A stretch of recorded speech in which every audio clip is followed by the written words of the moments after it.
Relevance.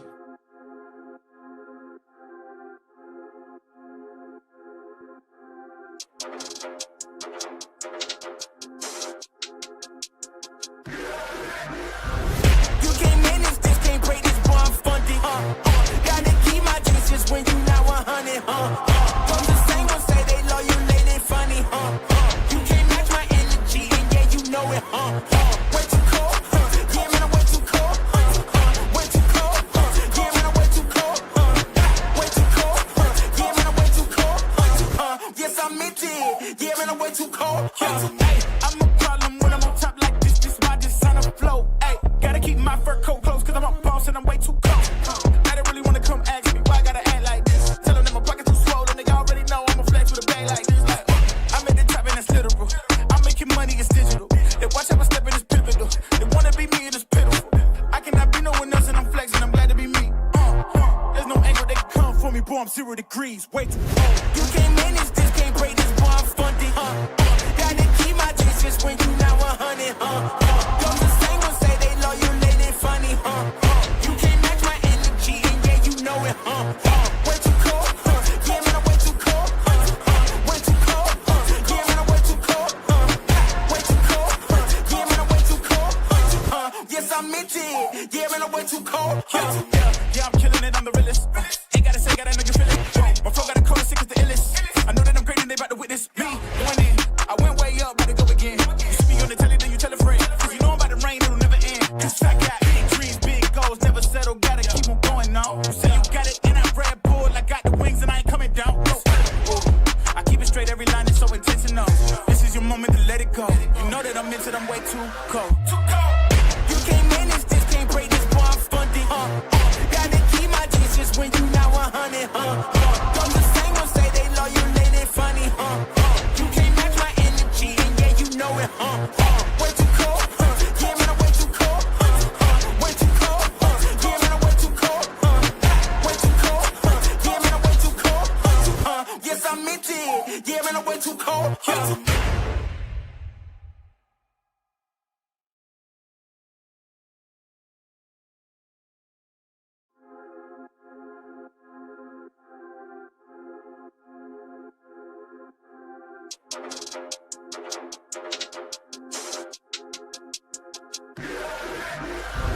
You can't manage this, can't break this, boy, I'm funded. Gotta keep my distance when you not 100. Don't the same gon' say they loyal, they funny. You can't match my energy, and yeah, you know it. Way too cold, yeah, man, I'm way too cold. Way too cold, yeah, man, I'm way too cold. Way too cold, yeah, man, I'm way too cold. Yes, I meant it, yeah, man, I'm way too cold. Hey, I'm a problem when I'm on top like this. This why this on a flow. Hey, gotta keep my fur coat close, cause I'm a boss and I'm way too cold. I don't really wanna come ask me why I gotta act like this. Tell them that my pocket too swollen, they already know I'm a flex with a bag like this. Like, I'm in the trap and it's literal. I'm making money, it's digital. They watch how I step in, it's pivotal. They wanna be me and it's pitiful. I cannot be no one else and I'm flexing, I'm glad to be me. There's no angle that can come for me, boy, I'm 0 degrees. Way too cold. You can't manage this, can't break this, boy, I'm funded. Gotta keep my distance when you not 100. Don't the same gon' say they loyal, they funny. You can't match my energy, and yeah, you know it. Way too cold, yeah, man, I'm way too cold. Way too cold, yeah, man, I'm way too cold. Way too cold, yeah, man, I'm way too cold. Yes, I meant it, yeah, man, I'm way too cold. Yeah, I'm killing it, I'm the realest. Ain't gotta say, gotta know you feel it. My flow got a cold, sick as the illest. I know that I'm great and they about to witness me. Going in, I went way up, about to go again. You see me on the telly, then you tell a friend. Cause you know I'm about to rain, it'll never end. Cause I got big dreams, big goals, never settle, gotta keep on going now. You say you got it, and I'm Red Bull, I got the wings and I ain't coming down. No. I keep it straight, every line is so intentional. This is your moment to let it go. You know that I'm into them way too cold. Too cold. You can't manage this, can't break this, boy, I'm funded. Gotta keep my distance when you not 100. Don't the same gon' say they loyal, they funny. You can't match my energy, and yeah, you know it. Way too cold, yeah, man, I'm way too cold. Way too cold, yeah, man, I'm way too cold.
time again for the ride of your life at Capital Ford. And the ride of your life begins now with employee pricing for everyone on new Fords. You pay what Ford employees pay.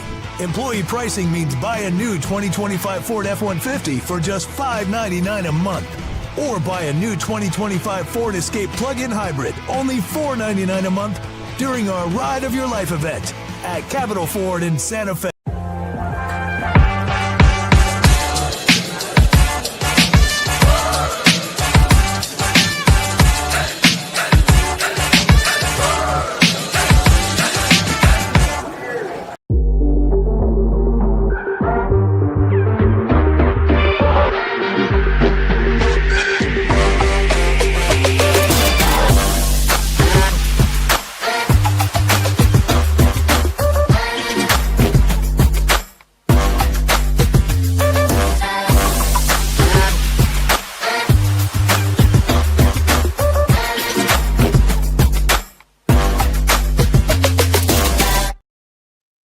Hey, good morning, everyone. Welcome back to the Pit Press Live, live from Media Day here in Las Vegas at the beautiful Circa Casino and Resort. To my right, Mr. Ed Nunez, Lobo fan since 1970.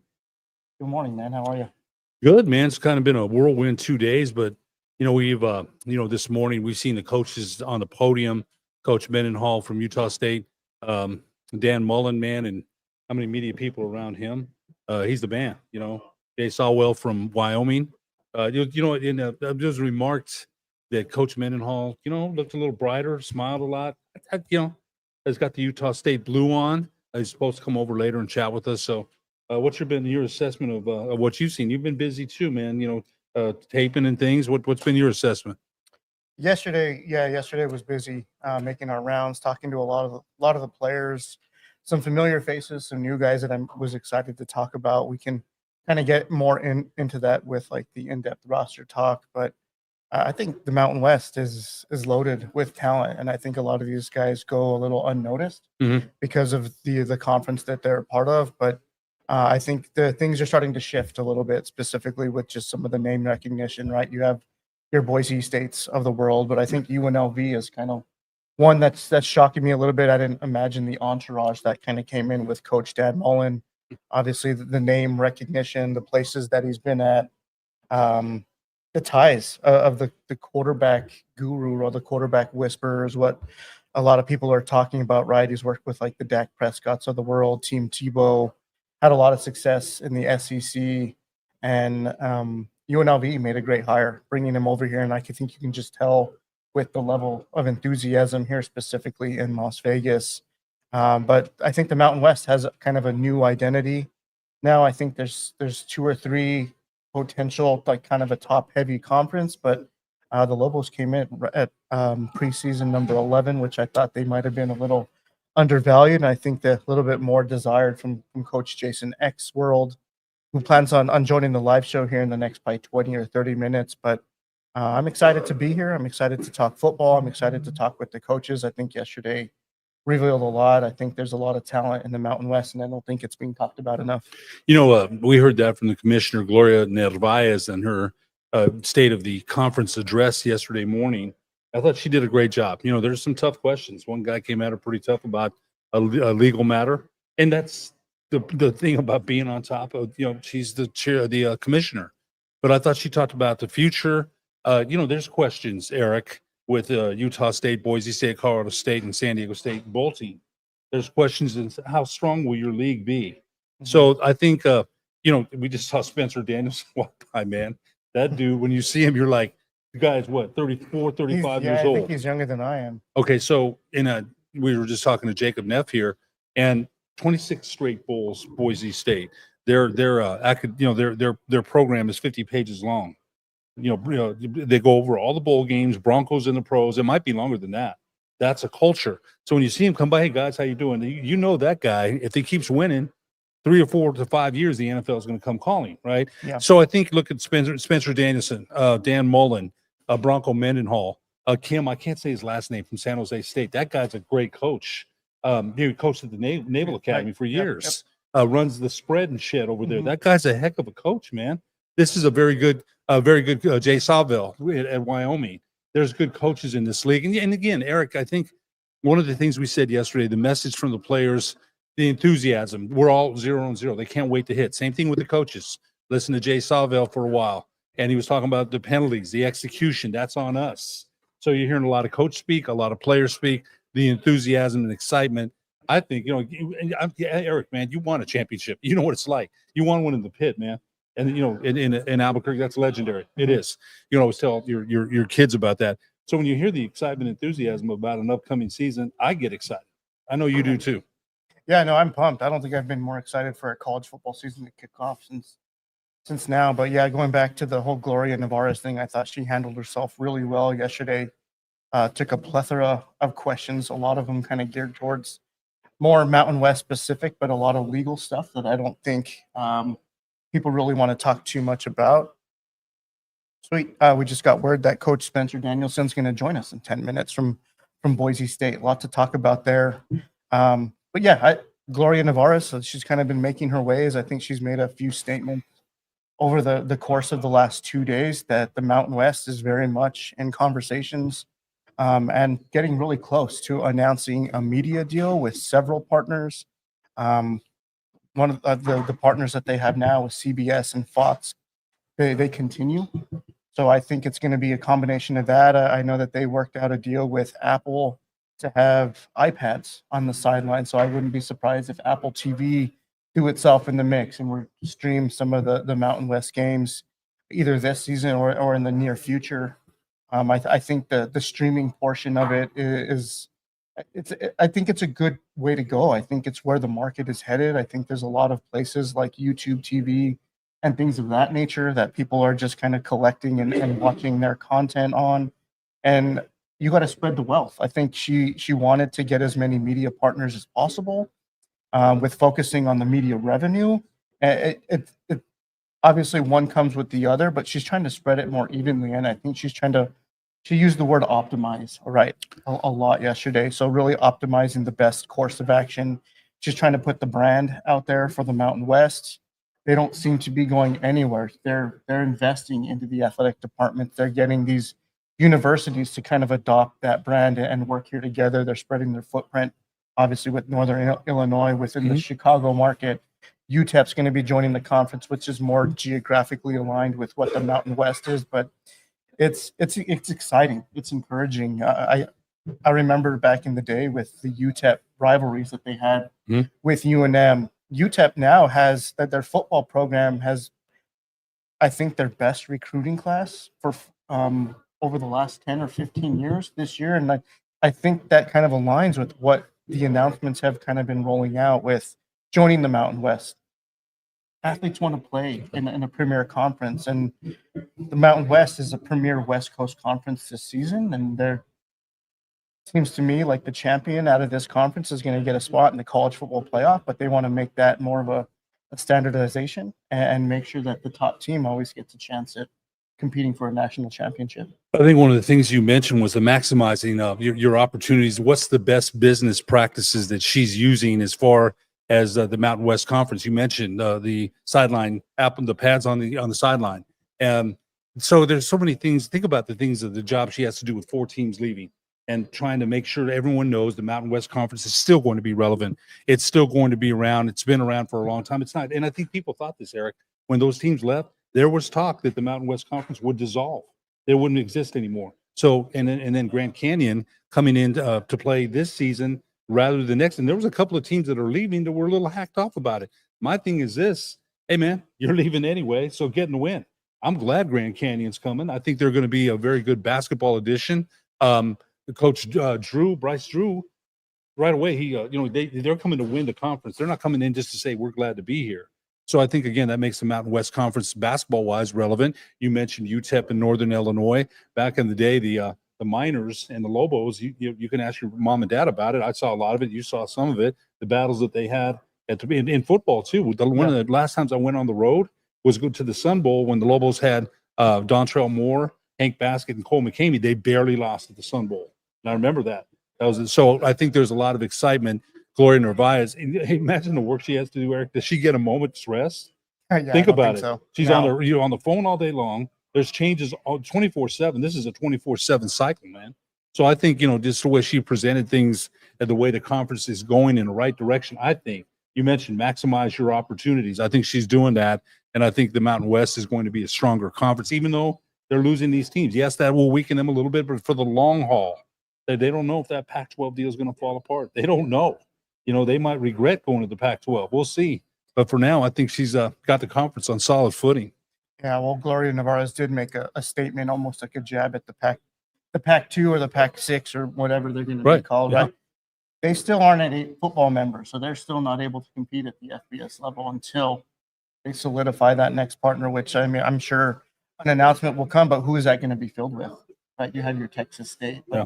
what other credible football program or university is going to fill that void when they were really trying to get rid of the bottom feeders, right? Part of the Mountain West. I was surprised about Texas Made State. the claim. Yeah. So yeah, Sac State was also one of the schools being talked about a lot. And to me, that's not an upgrade.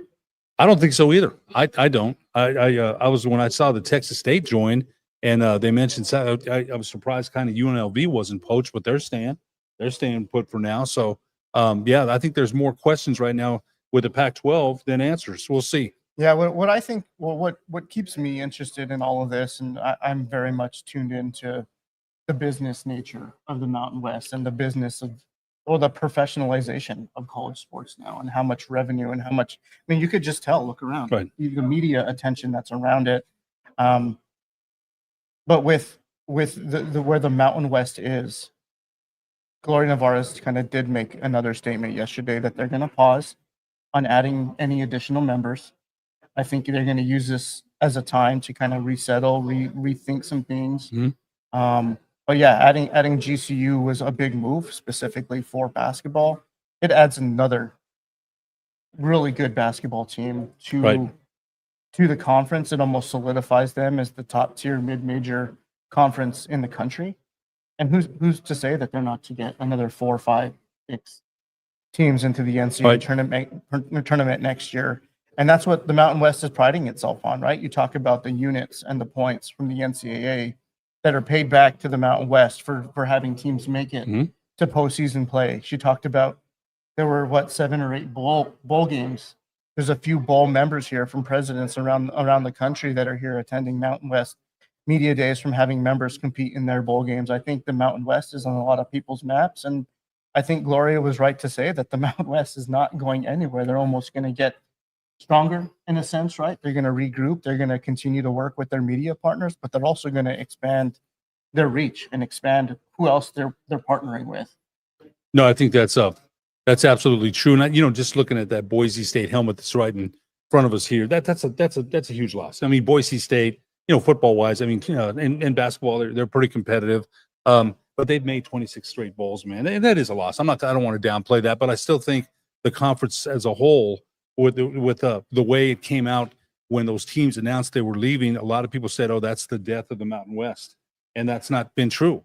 And I think again, you mentioned they're going to hold off on adding teams. One of the things I'm fond of saying, strength in numbers. They're going to wait and see. They're not going to just take the Sacramento State and Texas State just to add teams. I think that she's going to be the conference will be very selective as to what team comes in, what can they bring to the Mountain West as far as all the things you mentioned.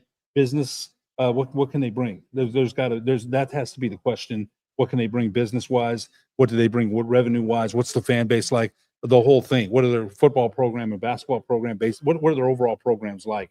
Those things have to be considered. So I think she's right to hold off, not just get that team. Just wait and see, kind of wait and see where the chips fall, because they don't know again what the Pac-12 is going to be at. I don't know if those teams would want to come back or if they'd be invited back. That's way down the line. But I think her business plan for what we heard yesterday, I think, is pretty solid. Yeah. I think it's we could take a short break, but we will start talking a little bit more on Boise State. UNM faces Boise State October 11th. Their second conference game of the season. We'll have a chance to talk with head coach Spencer Danielson on their program, what the outlook for the season is. And I'm sure, Ed, you've probably got some questions around coaching and leadership that we want to talk about. But this is the Pit Press Live. We're live from Circa Casino and Resorts World in Las Vegas. We will be right back.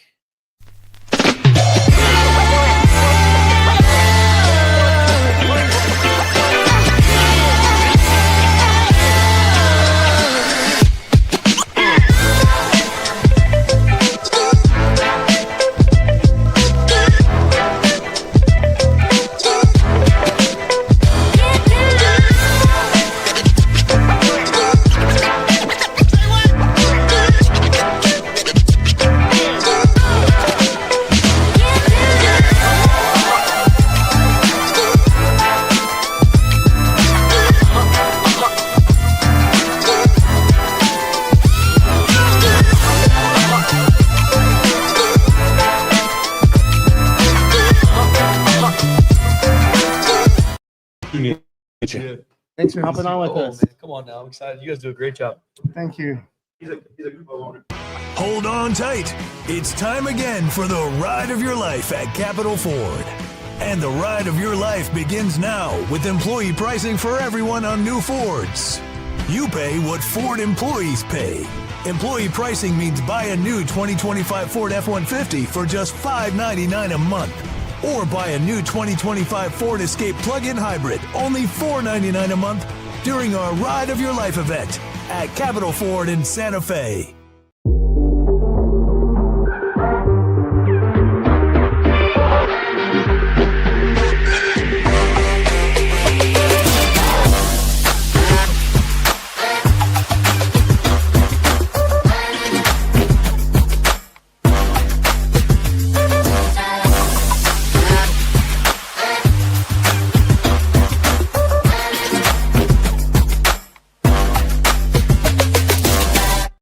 Billy. Yeah.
Kellen. Did you Hey, think welcome that back to the Pit Press Live. We are live from Circa Resort, and we were nice enough to be joined by head coach of Boise State football, Mr. Spencer Danielson. How are you?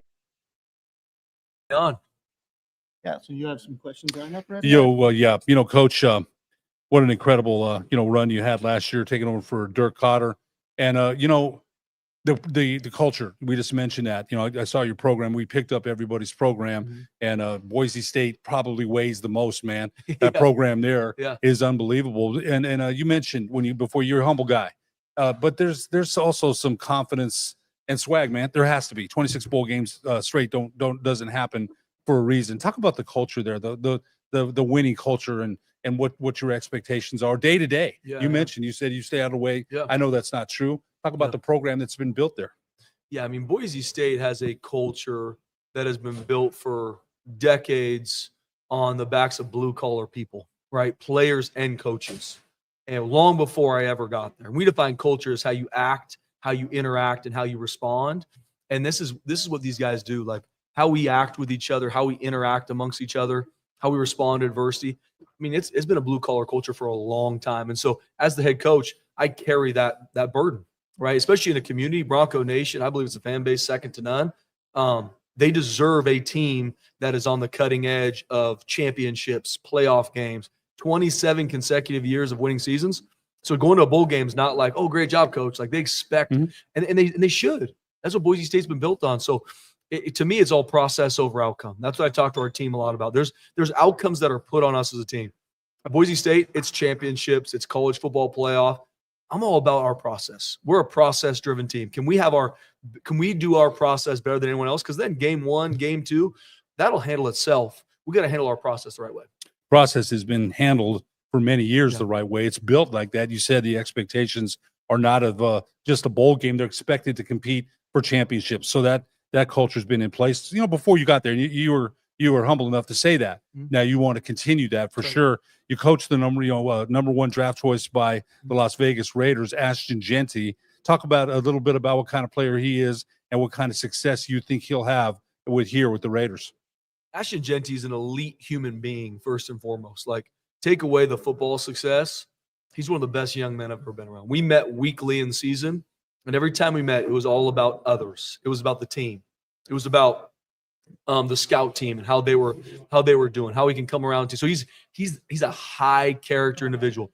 He's that kid that'll go 36 carries for over 200 yards in a game on Saturday, and you better believe on Tuesday's practice, no one's outworking Ashton Genty. That's who he is. So all the accolades, Heisman, all these things, he's earned every single bit of it, and I believe he's going to continually push the culture at the Raiders to where they need to go to. They're looking for a running back, and I think they're pretty happy that that they got him. Yeah, talk a little bit of he's again, you mentioned the high character. He's also a fantastic player. Yeah, but unselfish. You mentioned that. I think that's going to help him in the pros for sure. Talk a little bit about the loss to Penn State. Yeah, it's one of those games that it's the first time Boise State's lost a Fiesta Bowl. And looking at it, we just didn't execute as much in the critical moments, and that's on me as a coach, right? I mean, we missed some field goals. We had some penalties that we shouldn't have had, missed some opportunities. And we were down 14-0 in that game, battled our way back to one score in the fourth quarter. We didn't start the game the right way. That's on me as a coach. So when we get back there, we got to do a better job starting fast. I think a lot of that's in our prep from the championship game to the playoff game. I've talked to this about that. I think we got to do a better job in playing more good on good in that time, instead of just going all scout teams. So there's a lot of things as a coach that I've had to look at and evaluate of how we can play better in those games, because I really do believe we weren't outmatched. Now, they are a very talented team, but we had every right to win that game, and we didn't. They executed more than us and won it. Hats off to them, but we've learned a lot from that game. Focusing on this year's roster, Coach Maddox was Mountain West Offensive Player of the Year named preseason. Talk a little bit about the leadership role that he's kind of embraced, the transition he's made from last year to this year. Obviously, that carries more expectations moving forward, but it's kind of been what the Boise State identity has been, right? Everyone's kind of chasing after a championship. It's right. not. The bar is set super high. What does Maddox Maxon kind of bring to? Yeah, Maddox is an elite competitor. I mean, even since coming to Boise State, he's been counted out at Boise State before from either is Maddox going to start or who's he going to be. And he just consistently proves people wrong. He's that guy that has that edge, something to prove every single day. The moment's never too high, never too low. And this is his team now. I told him that in the offseason. This is your team. Take it. Let's roll. And seeing how he's worked, how he's trained, how he's played in spring ball, I believe he's going to be one of the best players in the country. I really do. Filling the Ashton Genty void is going to be really – you don't do that. Mm-hmm. Those are really big shoes to fill. But talk about the running back room.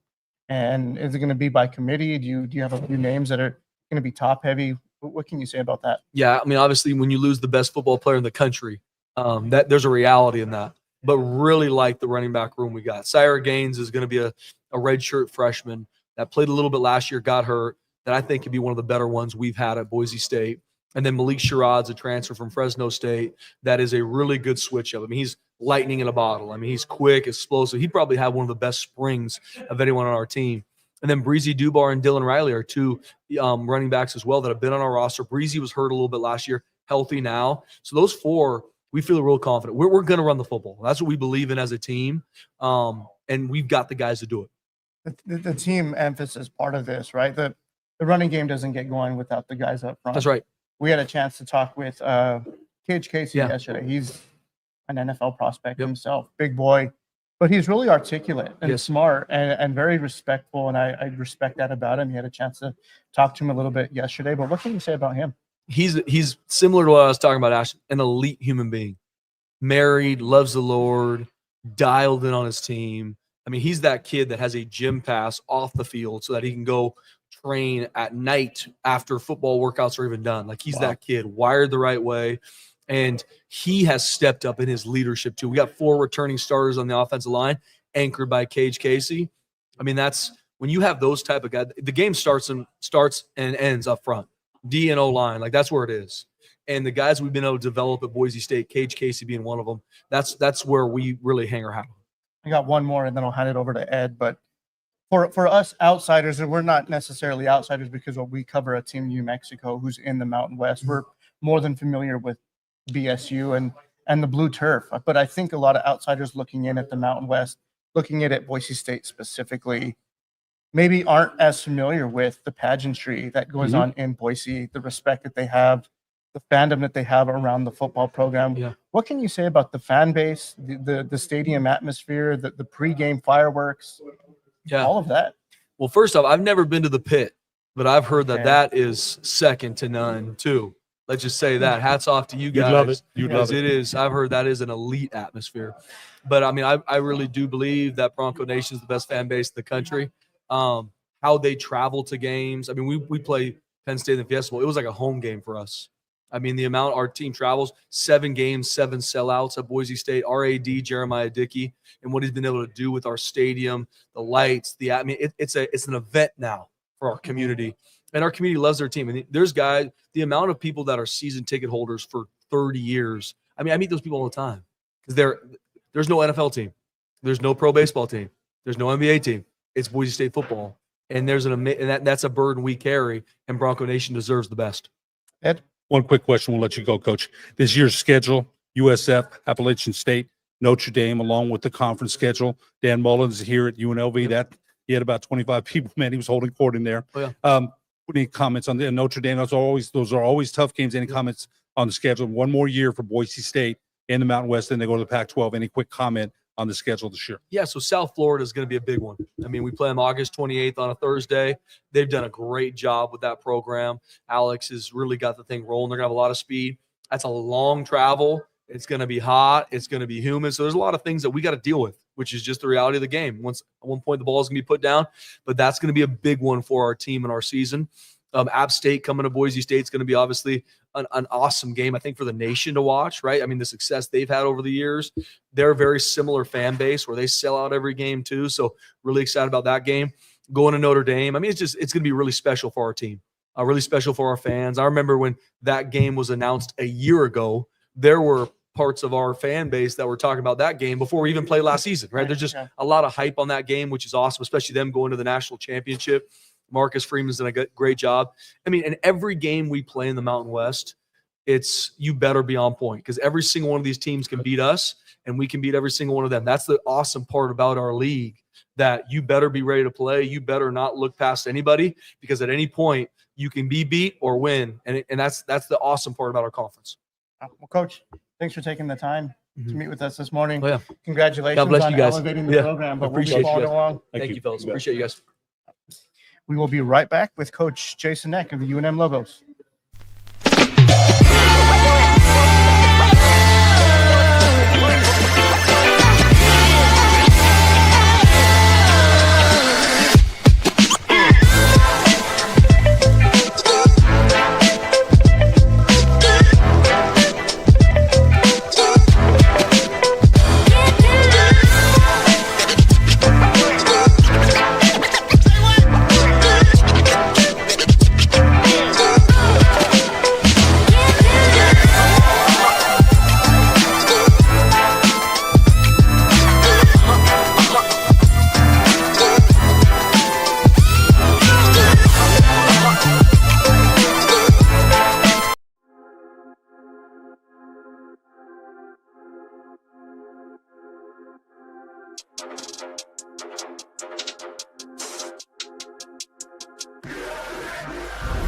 You can't manage this, can't break this, boy, I'm funded.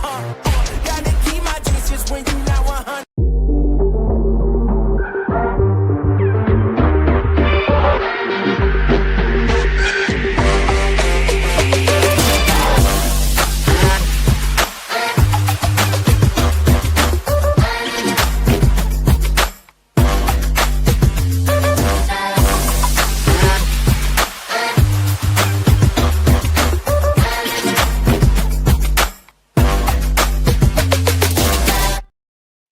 All right, welcome back to the Pit Press Live. We're live here at Circa.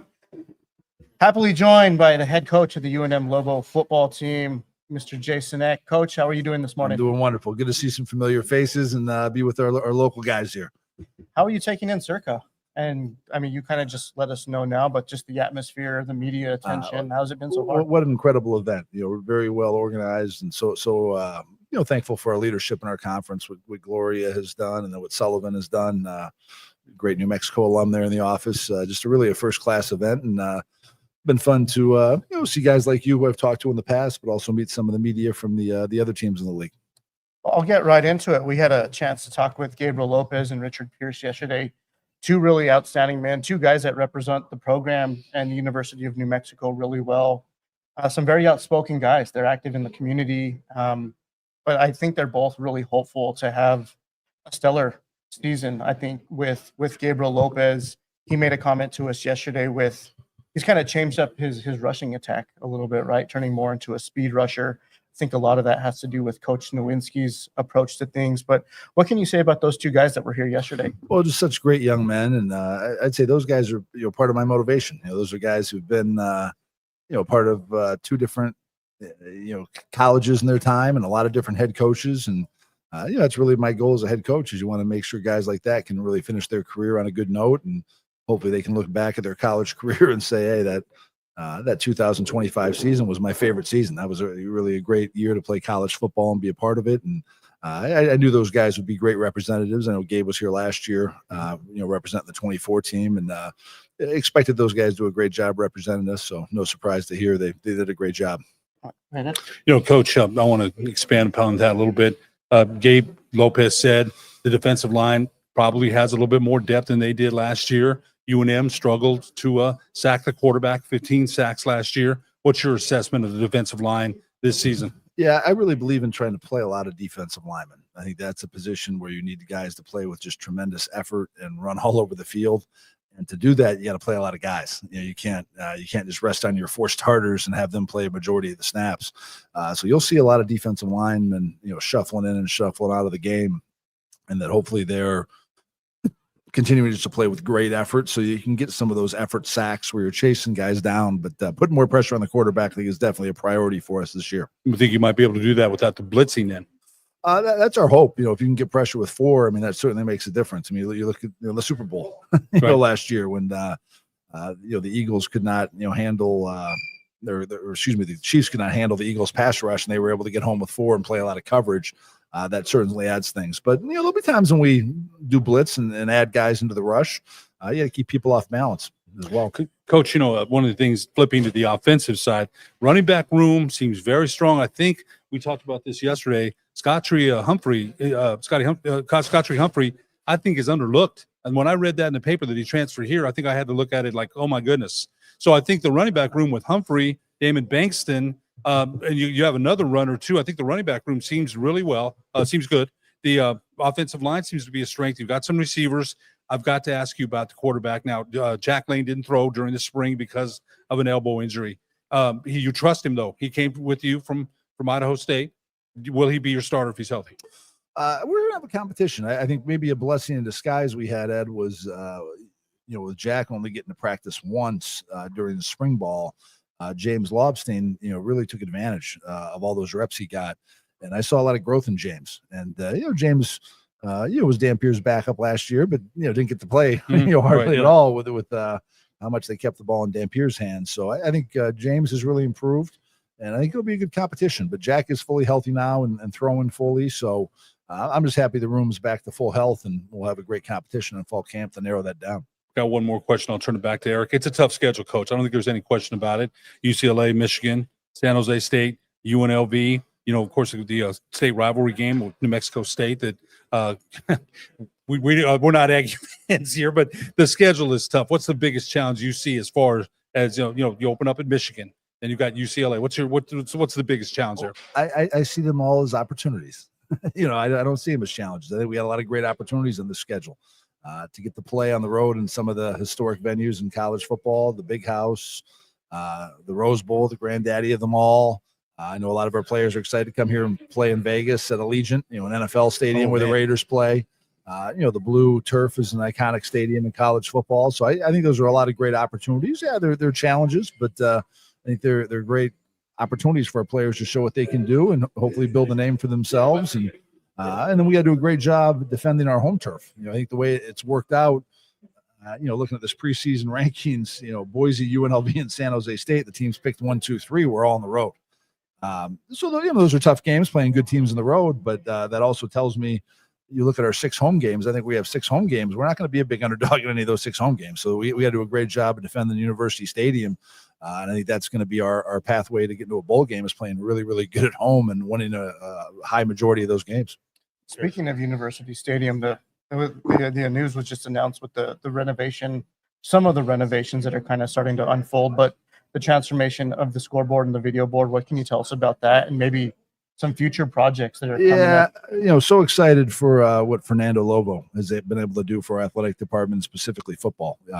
He really has been working tirelessly to try to get our funding back, where it needs to be competitive for a top group of 5 program. And he was able to get some money from the governor for some renovations that's going to lead to that new scoreboard, which I think is going to help our fan experience. We're going to redo our turf, and we're going to get the Shield logo, Lobos logo on midfield with the outline of New Mexico. I think it's going to be a very nice addition to the stadium. And then, my job is that we play some good football this year and hopefully get that stadium crowded a lot. And hopefully that can lead to some more things in the future, just for improving the fan experience with concessions and things like that. I mean, that's not stuff that directly affects our players, but we want it to be when people come there, and hopefully we're getting 30,000 people a lot in there over time. The fans are having a great experience. They're not saying, well, I'd just rather go watch the game at home, because they can't make a difference in the game when they're watching at home, but when they're in the stands making noise on third down when the other team has the ball, they can impact the game. Yeah, well, the mini plans were just announced too for some of the tickets, make it more affordable for families to attend individual games. I've got a family of 4 who we had the pleasure of meeting you at the brewery. But Coach, I listened to a podcast a while back, and it was more focused on leadership skills, kind of built around like how you focus on rebuilding a roster and kind of reinstilling your DNA into building a culture.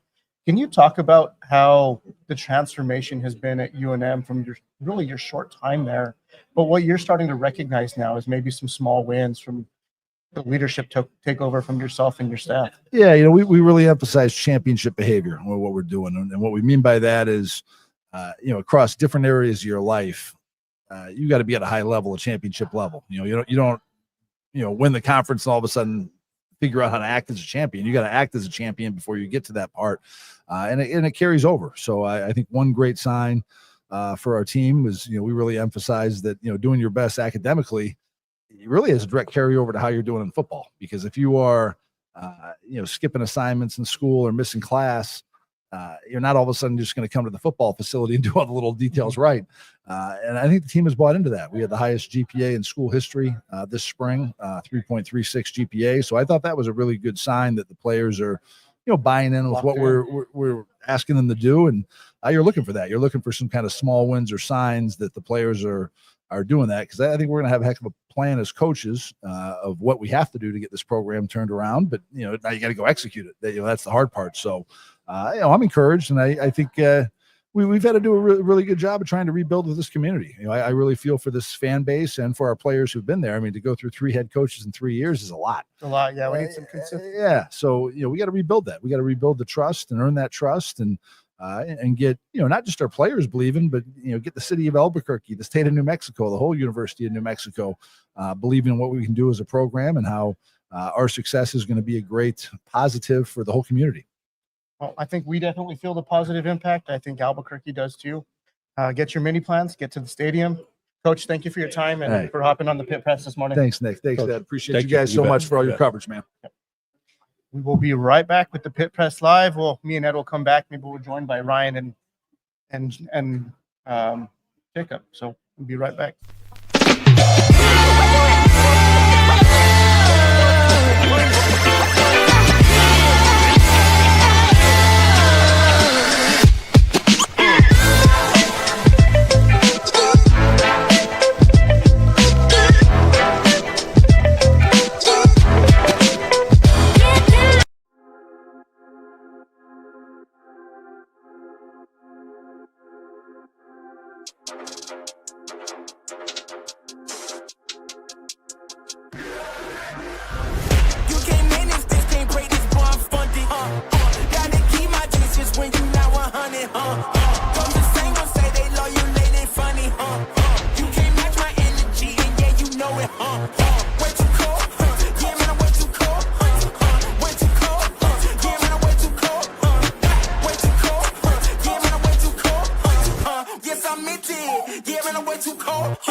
said I'm way too cold. I don't really wanna come ask me why I gotta act like this. Tell them that my pocket too swollen, they already know I'ma flex with a bag like this. Like, I'm at the top and that's literal. I'm making money, it's digital. They watch how I step in this pivotal. They wanna be me and it's pitiful. I cannot be no one else and I'm flexing, I'm glad to be me. There's no angle that can come for me, boy, I'm 0 degrees. Wait too cold. You can't manage this, can't break this, boy, I'm funded. Gotta keep my distance when you not 100. Those the same ones say they love you, late and funny. You can't match my energy and get.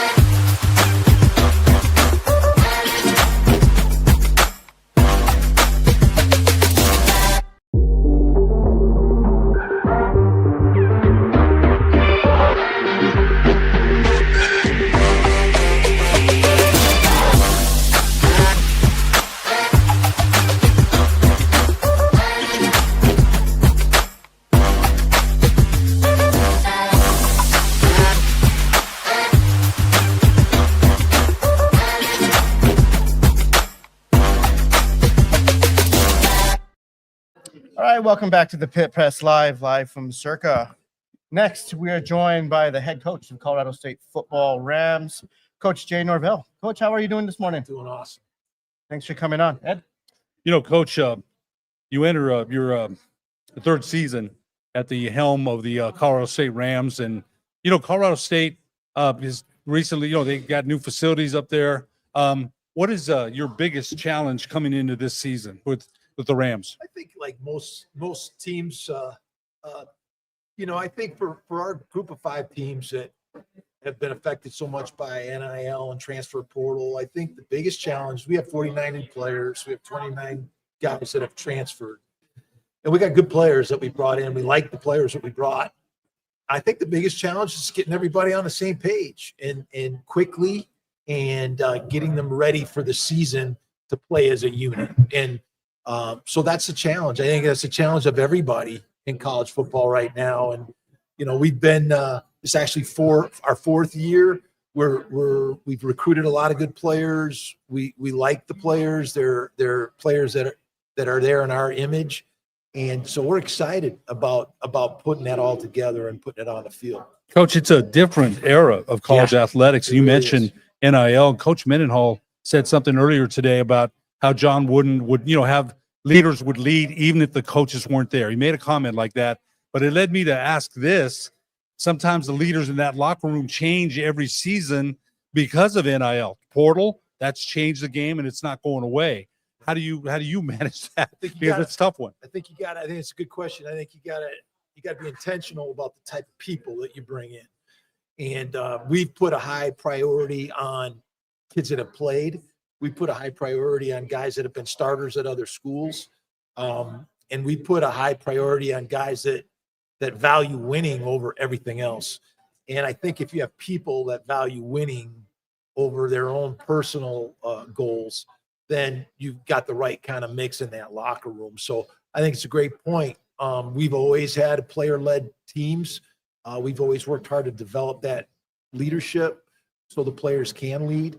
But I think it's a bigger challenge today because you have so many new guys. You mentioned about personal and team goals, and sometimes those things can go awry, you know, because sometimes players these days with NIL are looking to get paid, and sometimes the team goals get lost in that. So I would think that's kind of a challenge for you mentioned, Coach, for every football coach, for every basketball coach. Yep. Those are challenges that you didn't have maybe 3-4 years ago. No, and you know, I think obviously, you know, we're working really hard to get one transfer portal window. We have 2 right now, one in December and then one in May, at the end of April. And so, you know, all that's over right now.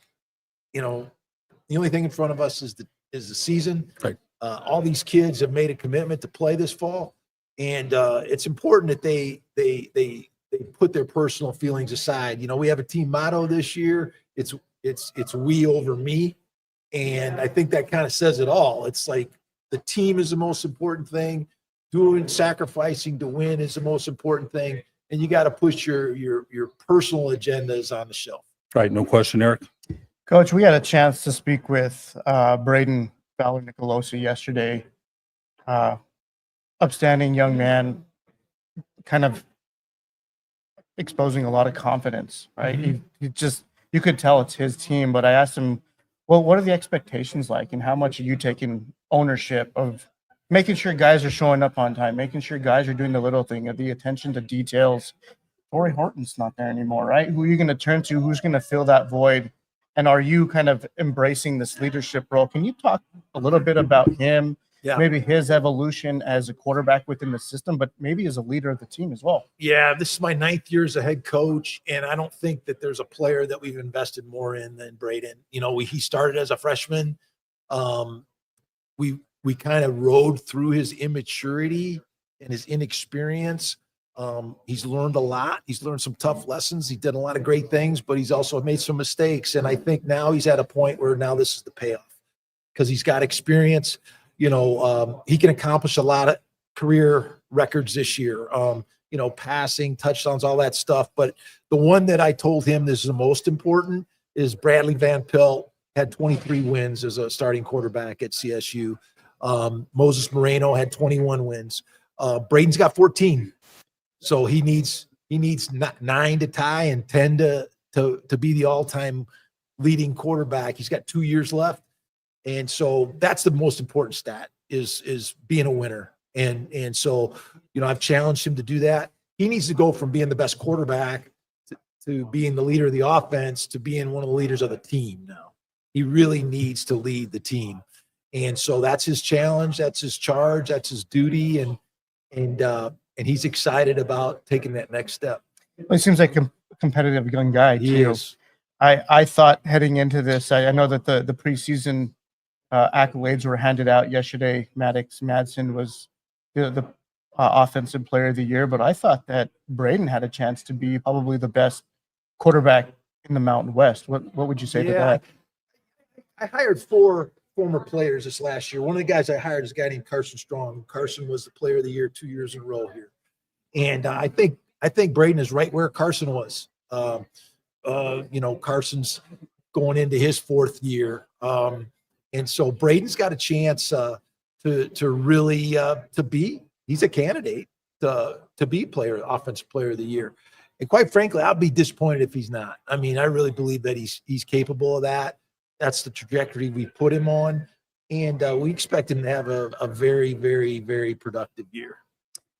One last question before I hand it over to Ed, but building off of last year's season, I know you probably don't want to focus too much on last year, but looking into this season, what do you take from last season, build onto this year, and the next step for CSU football? Like, what are the realistic expectations in your mind? I think our goal is always is for everybody to be their very best, and coaches, players, everybody in the program. We won 8 games last year. You know, one of the things that I tell the players and coaches this time of year is that we work all year long. We try a lot of different things. There's a lot of theories. The theories are over now. The only thing that matters is how do we win and what do we have to do to win. And we need coaches and players to totally focus on that. And that's what I want. I want a bunch of guys with great focus, great energy, and guys that are willing to sacrifice to do what it takes.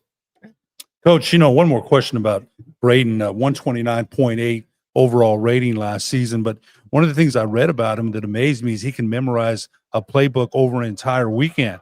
That's amazing to me. Talk a little bit about that, because some players have a hard time, you know, getting the playbook in a whole season. Yeah. Talk a little bit about that. He's learned a lot of ball, and he does study well.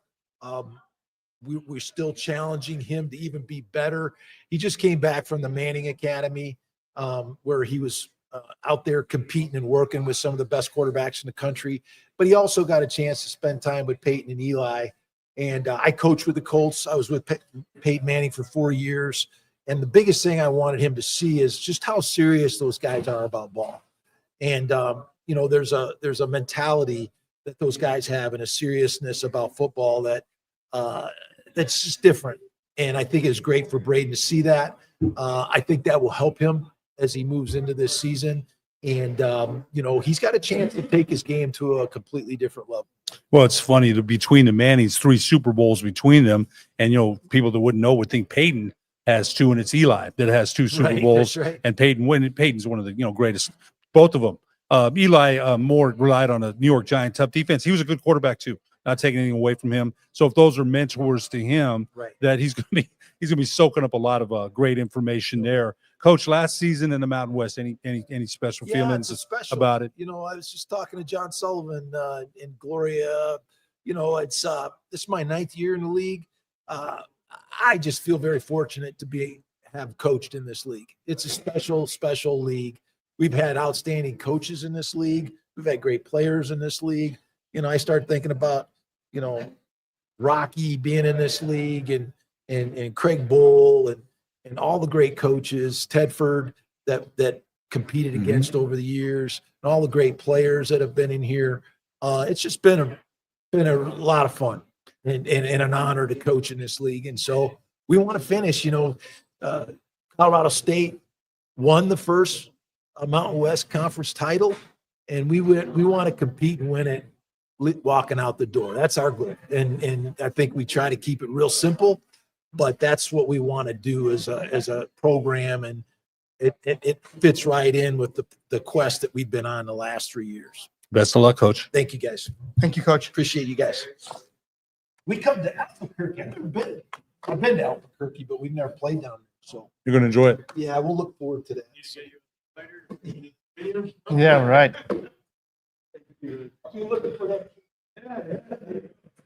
All right, we're going to take a quick commercial break. That was Coach Jay Norville, Colorado State Rams head football coach. My name is Eric Moulton. This is Ed Nunez. We'll be right back.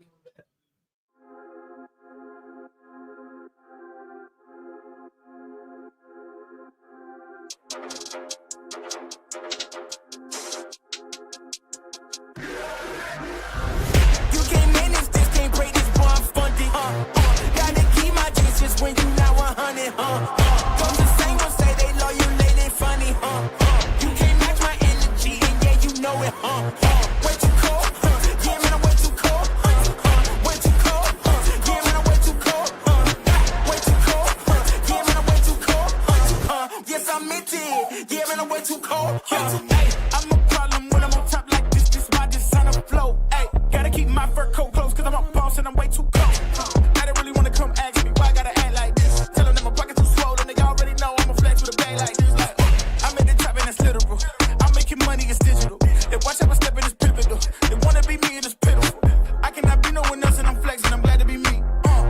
There's no angle that can come for me, boy, I'm 0 degrees. Way too cold. You can't manage this, can't break this, boy, I'm funded, Gotta keep my distance when you not 100, Don't the same ones say they love you, lady, funny, You can't match my energy, and yeah, you know it, Way too cold, yeah, man, I'm way too cold, Way too cold, yeah, man, I'm way too cold, Way too cold, yeah, man, I'm way too cold, Yes, I meant it, yeah, man, I'm way too cold, Yeah, I'm killing it, I'm the realest, Ain't gotta say, gotta know you feel it, My flow got a cold and sick as the illest, I know that I'm great and they about to witness me going in, I went way up, about to go again, You see me on the telly, then you tell a friend, Cause you know I'm about to rain, it'll never end, Cause I got big dreams, big goals, never settle, gotta keep on going now, You say you got it, and I Red Bull, I got the wings and I ain't coming down, I keep it straight, every line is so intentional, This is your moment to let it go, You know that I'm into them way too cold, You can't manage this, can't break this, boy, I'm funded, Gotta keep my distance when you not 100,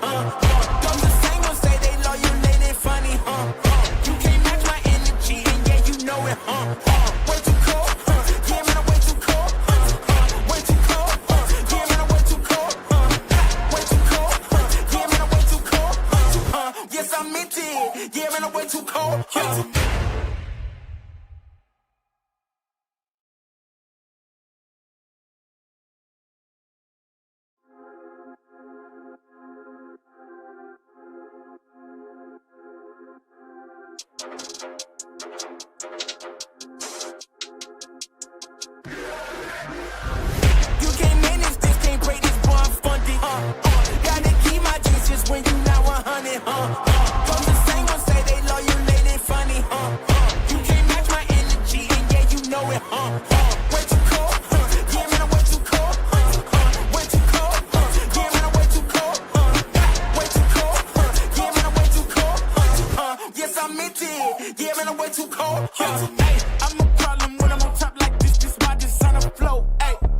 my fur coat close, cause I'm a boss and I'm way too cold. I don't really wanna come ask me why I gotta act like this. Tell them that my pocket too swollen, they already know I'm a flex with a bag like this. Like, I'm at the top and that's literal. I'm making money, it's digital. They watch how I step in this pivotal. They wanna be me and it's pitiful. I cannot be no one else and I'm flexing, I'm glad to be me.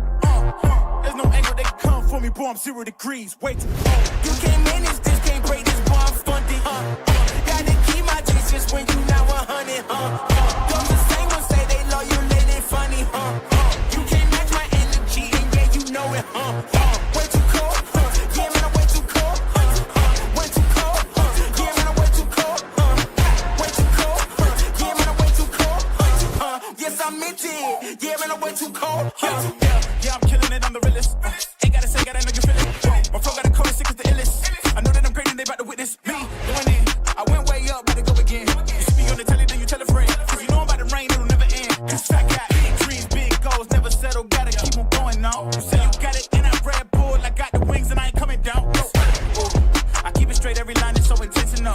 This is your moment to let it go. You know that I'm into them way too cold. You can't manage this, can't break this, boy, I'm funded. Gotta keep my distance when you not 100. Those the same ones say they love you, they funny.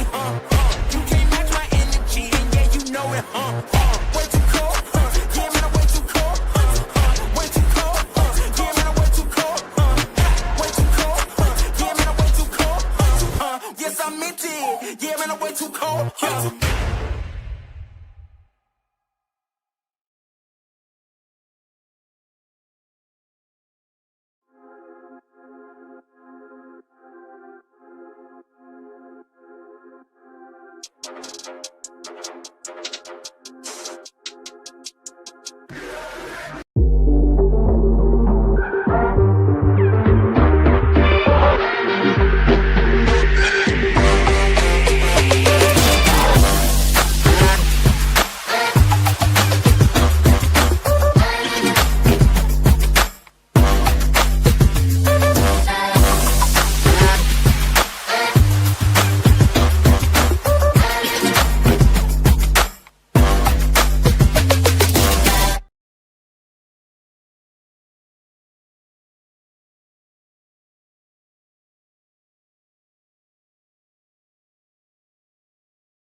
Guest, the executive director of the Isleta, New Mexico Bowl, Mr. Jeff Siemeita. Good morning, sir. How are you? You guys, it's you guys are talking about the coaches. First of all, great to see you, and thank you for making some time for me.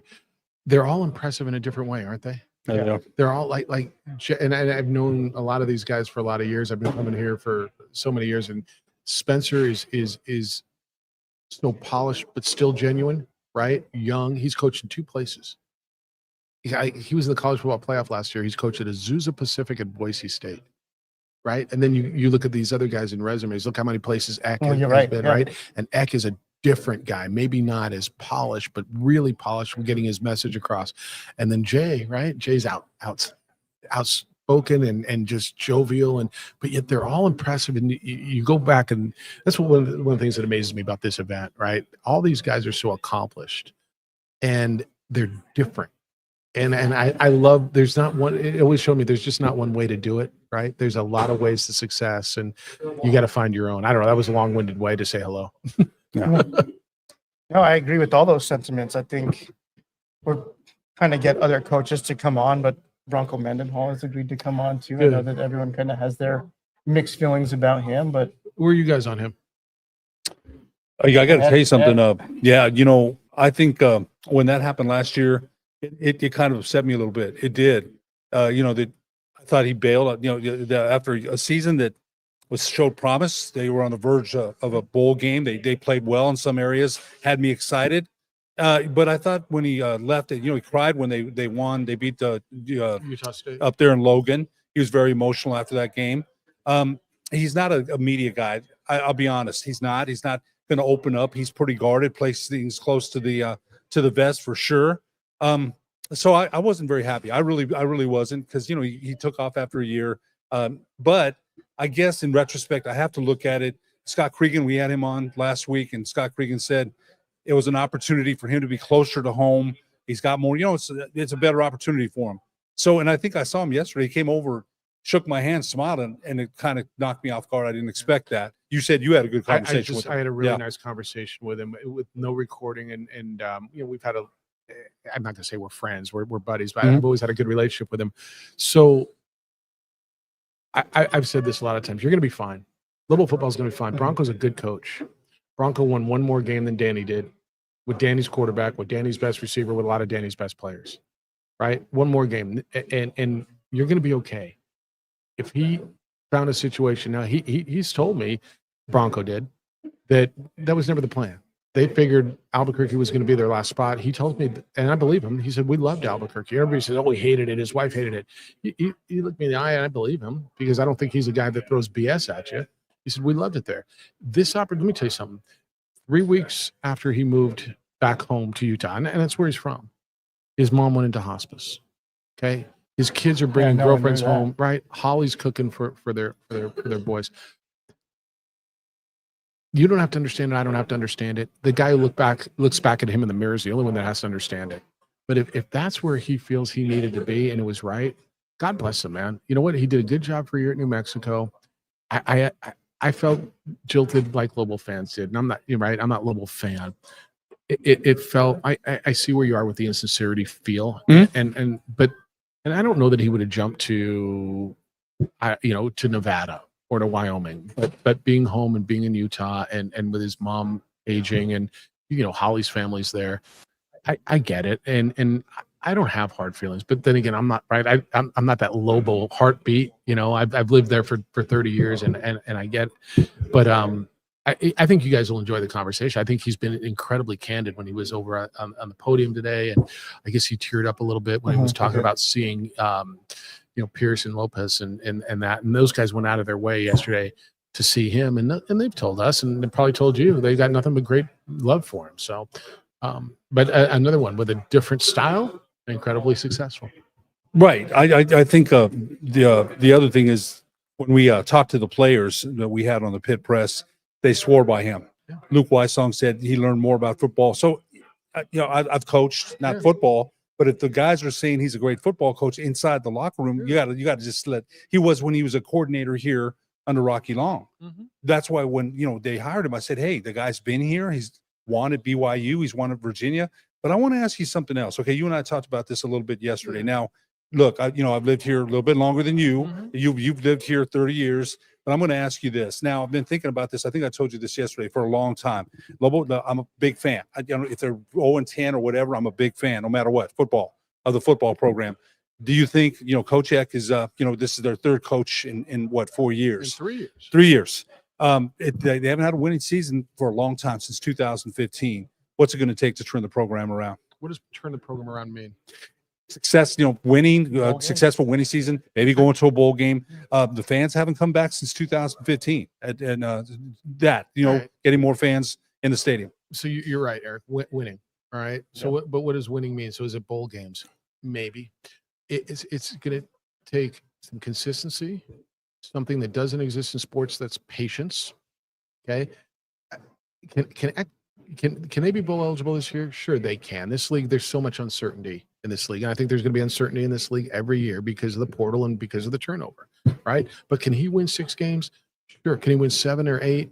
Maybe, right? I don't think they're a league championship team this year. Boise State's really good. Vegas is good. San Jose State's good. But can they win games? Yes. The fan buy-in is so interesting. And you and I had this conversation, Ed, on the dynamic. You're not cheating on Lobo basketball if you like Lobo football. And I think people have been so jilted over the years because of the lack of consistency. The reality is they love a basketball program, and this is not a knock on basketball, okay? Basketball program's the best program in America that's ever been to the Sweet 16, right? Mhm. Like what fair enough. great success has Yeah. global basketball had. People feel that they're nationally relevant and they're on TV and that there's a chance, and cool. Football drives the boat. So I'm getting back to what's it going to take to turn it around.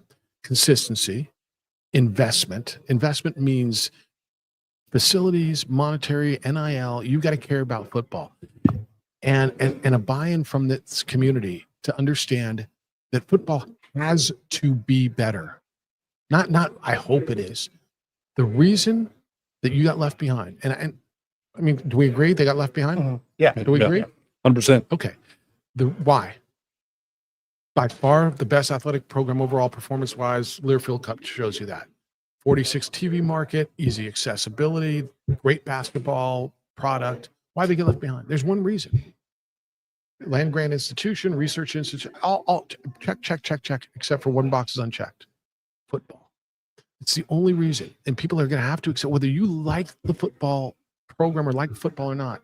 Football has got to get better for the entire athletic department to rise. This is not the last round of realignment, guys. I mean, it's not. And so the next time realignment comes around, you don't want to get left behind. Football has to get better. So it's going to take consistency, some winning, some buy-in, some investment, I think. And that's, facility-wise. I mean, you've been to that stadium, and then you've been at other stadiums. You want to sit on benches? You got a small press box. You got a horrible visiting locker room. This is nothing against, right? It's just reality. Right. Yeah. Right? There's no premium seating really. There's, you got the end zone club and the Zia clubs kind of, and then you got 7 suites, I believe. It's outdated. Yeah, it is. And it was built in the, 69, 60, 60. Right. Yeah, right. and nothing's really been done. I mean, from a fan's perspective, we've had this on my show so regularly. Why? You go to Ice Hopes Park, right? I do. Yeah. You work there. You enjoy it I do. because the concourse is accessible. You don't feel like you're just It's jammed. the experience of the You ballpark. sit in a seat. Yeah. Not necessarily because of the product on the field, but Right. because of the The ambiance. The concessions are better. Yeah. Right. You can get there. The restrooms. This again built in. It's nothing against anybody who's there or has been there over the last few years. It's accessibility, right? You can get in and out. You don't feel like you're standing there and you're missing the first 2 innings or whatever. And look, it's a different facility. You go to any other stadium and there's 20 or 360-degree access. Well, you don't have access to get in on the soccer side or really on the south side. So that's all. I just think investment means certainly money, but you got to be innovative as well. That's a long answer, but I've thought about this. I know we've had this conversation. Okay, I changed my answer. It's not necessarily only winning. Yeah. Well, that's part of the product. And you got to win. The Lobo pageantry, football, the Saturday football experience, the tailgate. You look prior to Loxley, right after Francione, Rocky Long. Yeah. Average attendance at University Stadium was like 33, It was in the 34, 30s, yeah. 34,000. Yeah.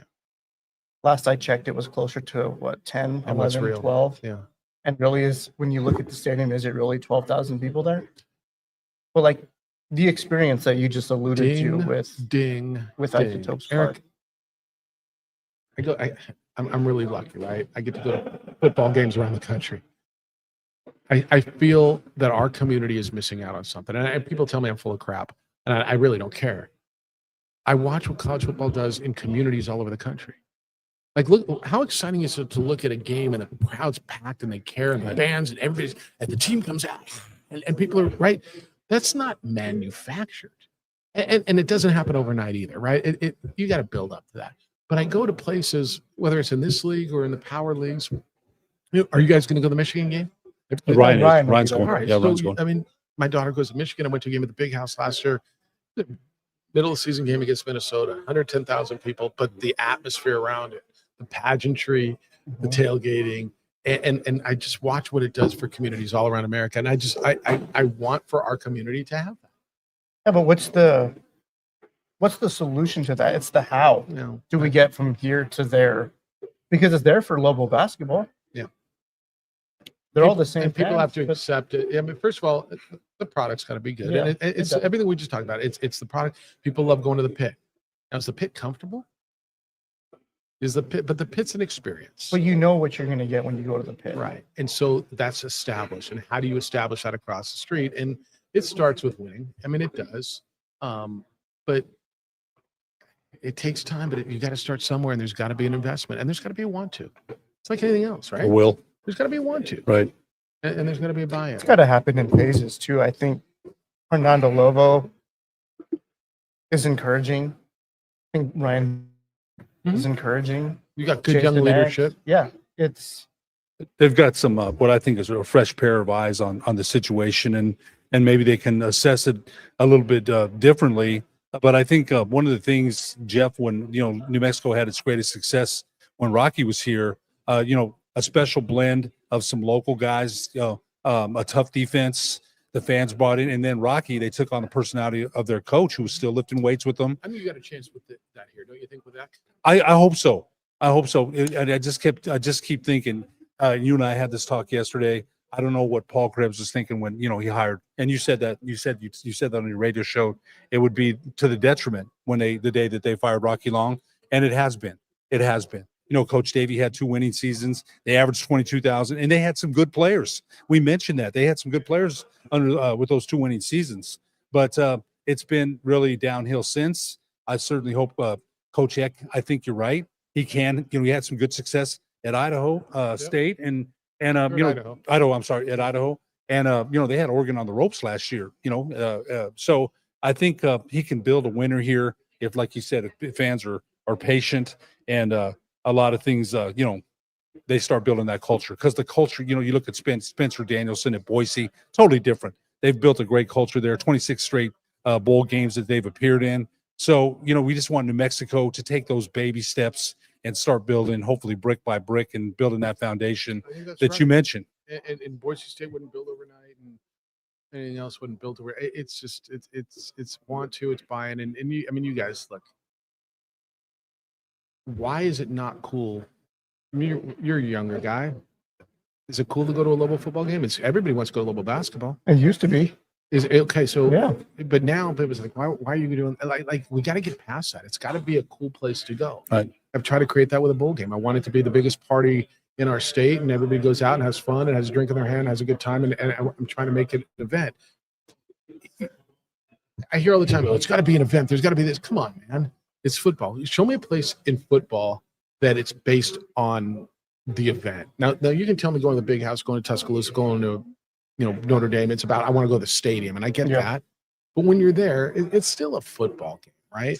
So, Eric, your point is they got to win, and there's got to be some consistency. The product has got to be good. And you're still going to have your people, well, who'd they beat? They only beat Wyoming. They only beat Idaho. So whatever, man, stop. Realize who you are, right? You got to beat the people who are beating you first, right? I remember last year they beat Utah State. Well, I mean, they're no good. Look, man, you're improving. They've been beating you the last bunch of years. Now, I mean, that's where it starts. And you got to, the other thing is, man, and I learned this a long time ago. You know how many people told me a bowl game's not going to survive in Albuquerque, New Mexico? How many people said, what are you going to do when the bowl game dies? Everybody. We're celebrating 20 years. At some point, you got to shut out the noise and stop listening to people who tell you can't do something. When Bill Richardson hired me on the Sports Authority to create something for New Mexico, he told me, I'm tired of hearing why bleep can't happen. He says, I need somebody to go in there and bleep and show me why something can be done. And you just, at some point, you just got to stop listening to the negativity and freaking do it. And what does that mean for Lobo football? Build it. Do it for the people who are on board. Okay. Let me give you an example. I was at a conference meeting a few weeks ago, about a couple months ago, and I was talking to a room full of athletic directors and coaches. And one of the athletics directors said, we're talking about bowl games. And he said, well, you guys have to understand, we're dealing with transfer portal and retention and school and all this stuff. I said, I got it, man. I get it. And I'm here to make your job easier. I'm here to take it off the plate. Here, you have to deal with guys who are opting out. I don't. Okay. And this I got to focus on the positive. My job is to focus on, you hear about guys who opt out of bowl games all the time, right? Mm-hmm. Do you ever hear about the 10,000 plus student athletes who opt in? What about the guys who opted into bowl Yeah. games? My job is to put on a party for the guys who opt in, who are on board. I can't worry about the people who aren't here. I get it. That's your problem. You go deal with it. Well, it's got to be different level football. Let's worry about the people who want on. And as the bandwagon grows and make it something cool, let me do this for the people who want to be here. You don't want to be here. Like, there's too many bowl games. No, there's not. So don't watch them. I don't care. You don't want to go to level football? Don't. But you don't have to badmouth it. And again, I know I'm long-winded on this, but does that make sense? Just stop listening to the negative, Right. Yeah. and go freaking do something. And it's not pointed at any individual. I think you got great leadership over there now. I think you got a coach who can do it, and understand it's going to take a minute. Yeah, not going to happen overnight, but it's going to take a community to show up. I think the I main think thing. there's a lot of people that might be thinking that way, that want to support that want to see a successful product on the field. Yeah. They want to celebrate on There's- Saturday mornings. They but- want to go out and barbecue with the family and Be have a proud few of drinks. something. Right. I think the main thing we've all said though, you've got to win. You've got to win. You've got to win. Because if you don't, all those things, and you're right. And one thing JJ Buck has said too about negative fans in Albuquerque, we've heard that. Even when New Mexico has done well in basketball, then you'll hear, the negativity. You're right. You have to drown that out. But I think all the things you said are true. Again, you run the led a New Mexico Bowl for 20 years. You know about some of the issues with the stadium. Everything you said is spot on. So they're going to have to address some of that. Bottom line, they're going to have resources, to. Right, it takes sure. money, Yeah. Yeah. And I think Fern Lobo wants to do that. I think he does. But the main thing is you've got to build a winner. You've got to build that. And before any of those things happen, you have to build a winner. So let's see. I like Coach Eck. I think it's a great hire. So I'm excited. I'm the optimist, the glass half full Lobo, not the glass half empty. I'm always going to be a fan, no matter what people say that you shouldn't follow them, this or that. I'm always going to be a fan. So give me one example, because I'm not sure I have one. Give me the example of the guy or the lady, the person who's negative, who tells you all the time why It's okay. Tomorrow he does it all the time. Where's he at? why stuff can't be done. Give me an example of a person who you can't do that is successful. Give me one example of all the naysayers you hear. I get them all the time on my show. You can't do it because of this and this. Stop telling me. I keep going back to what Governor Richardson said to me. I'm tired of hearing why stuff can't happen. Like the arena in our town. I've been here 29 years, man. The day I got here in 1996, we were talking about building a multi-pro. We need an arena. Still arguing about doing it. the dance because where to put it, how big. I'm so done. And Eric, you're young, and maybe you hit a point where I'm just out of bleeps to give. Like I don't give a bleep anymore. I bleep because I didn't realize I'm on a podcast. Sometimes I do. We'll beep you out. Yeah. But you know what, Ed, you don't have to like me. I just don't care. The guy looking back at me in the mirror likes me because I try to do the right thing the right way for the right reason. People, not that I'm successful, but people who are successful tell you why it can be done as opposed to why it can't. And we just got to stop with the negative and figure it out. Right. It's important for our community that Lobo football is successful. That's right. Because it's important for the entirety of that athletic program. And if you love Lobo basketball, you should at least pull for Lobo football. Always will. Always. So, yep. Give us a rundown. What's going on with the Isleta New Mexico Bowl? We're going on Saturday, December 27th this year. Will be the Saturday after Christmas, 3:45 in the afternoon kickoff on ESPN. Second year will be after Christmas, and everybody asks why, what happened, because we've been historically on that third Saturday in December before Christmas, and that's now eaten up by the college football playoff, and there's no bowl games that day. That's why that day is no longer an option, and ESPN's been very good to us and making sure to Only show on secure us on TV. Saturday. Well, no, there'll be a lot of games on. There's a lot of competition that day. I think the NFL is probably going to be on. And last year, there's games on ABC, and this Snoop Dogg Arizona Bowl presented by Gin and Juice by Dre, and Snoop was on as well. I got that right. But our viewership was up 44% last year. TCU That's having a amazing. Big 12 team in the game was a big that's deal awesome for us last year. And so, we're planning our 20th anniversary, which we're putting together, like all decade teams, and we got the new logo out and commemorative, and I think the flyover is going to be terrific, and just we're challenged a little bowl week because the big day of bowl week has always been that Thursday, and that's Christmas. And so we're like, what do we do with the families? And Oh, right. so and the travel. yeah, and- we're playing a little challenging. We'll get there. I've been talking to a lot of people who it's not like it's never been done before. Bowls have been on the 27th and 28th, and for a lot of years, just not ours. So we'll figure it out. But I'm excited about what we're doing. I'm excited about the support that we've gotten. Our executive committee has been great. Our partners are unbelievable. Isleta has been beyond wonderful title partner, and then New Mexico Tourism Department and Visit Albuquerque have been our presenting sponsors since the inception of the game. So I think people are buying in, and it's matchup driven in some respects, weather driven in some respects, but I never hear people say we didn't have a good time at Isleta New Mexico Bowl, and we just throw a party, man. We just throw a big party, and you guys have been to it. It's fun. It's just a good day. So, and to be one of I want to say I used to have the exact numbers. It's like 18 states and 30 something communities that have a bowl game. Denver wants one now, and there's all the, you saw the Denver guy running around.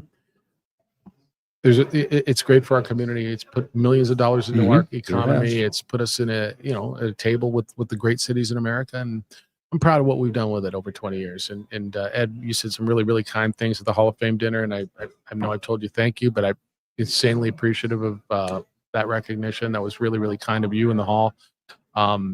I don't take those things for granted, and it meant a lot to me. So thank you. Yeah, you know what? The New Mexico. I was just going to ask you that. New Mexico Sports Hall of Fame board awarded you the promotion of the year, which was definitely well deserved. But you know what? And I'll just ask you this one quick thing, and we'll let you go. You're also part of that bowl committee. On the bowl committee, and it's funny. My wife saw the script and changed the language to make it sense. She did, and my wife knows stuff, and she changed the language on it to make it sound it's deserving because you're on that bowl committee. Talk a little bit about that because you and I talked about it last year. You give New Mexico a seat at the table. Talk a little bit about that. The Football Bowl Association, which is now called Bowl Season, but it's the Bowl Association where all 42 bowls are members, and there's an executive committee.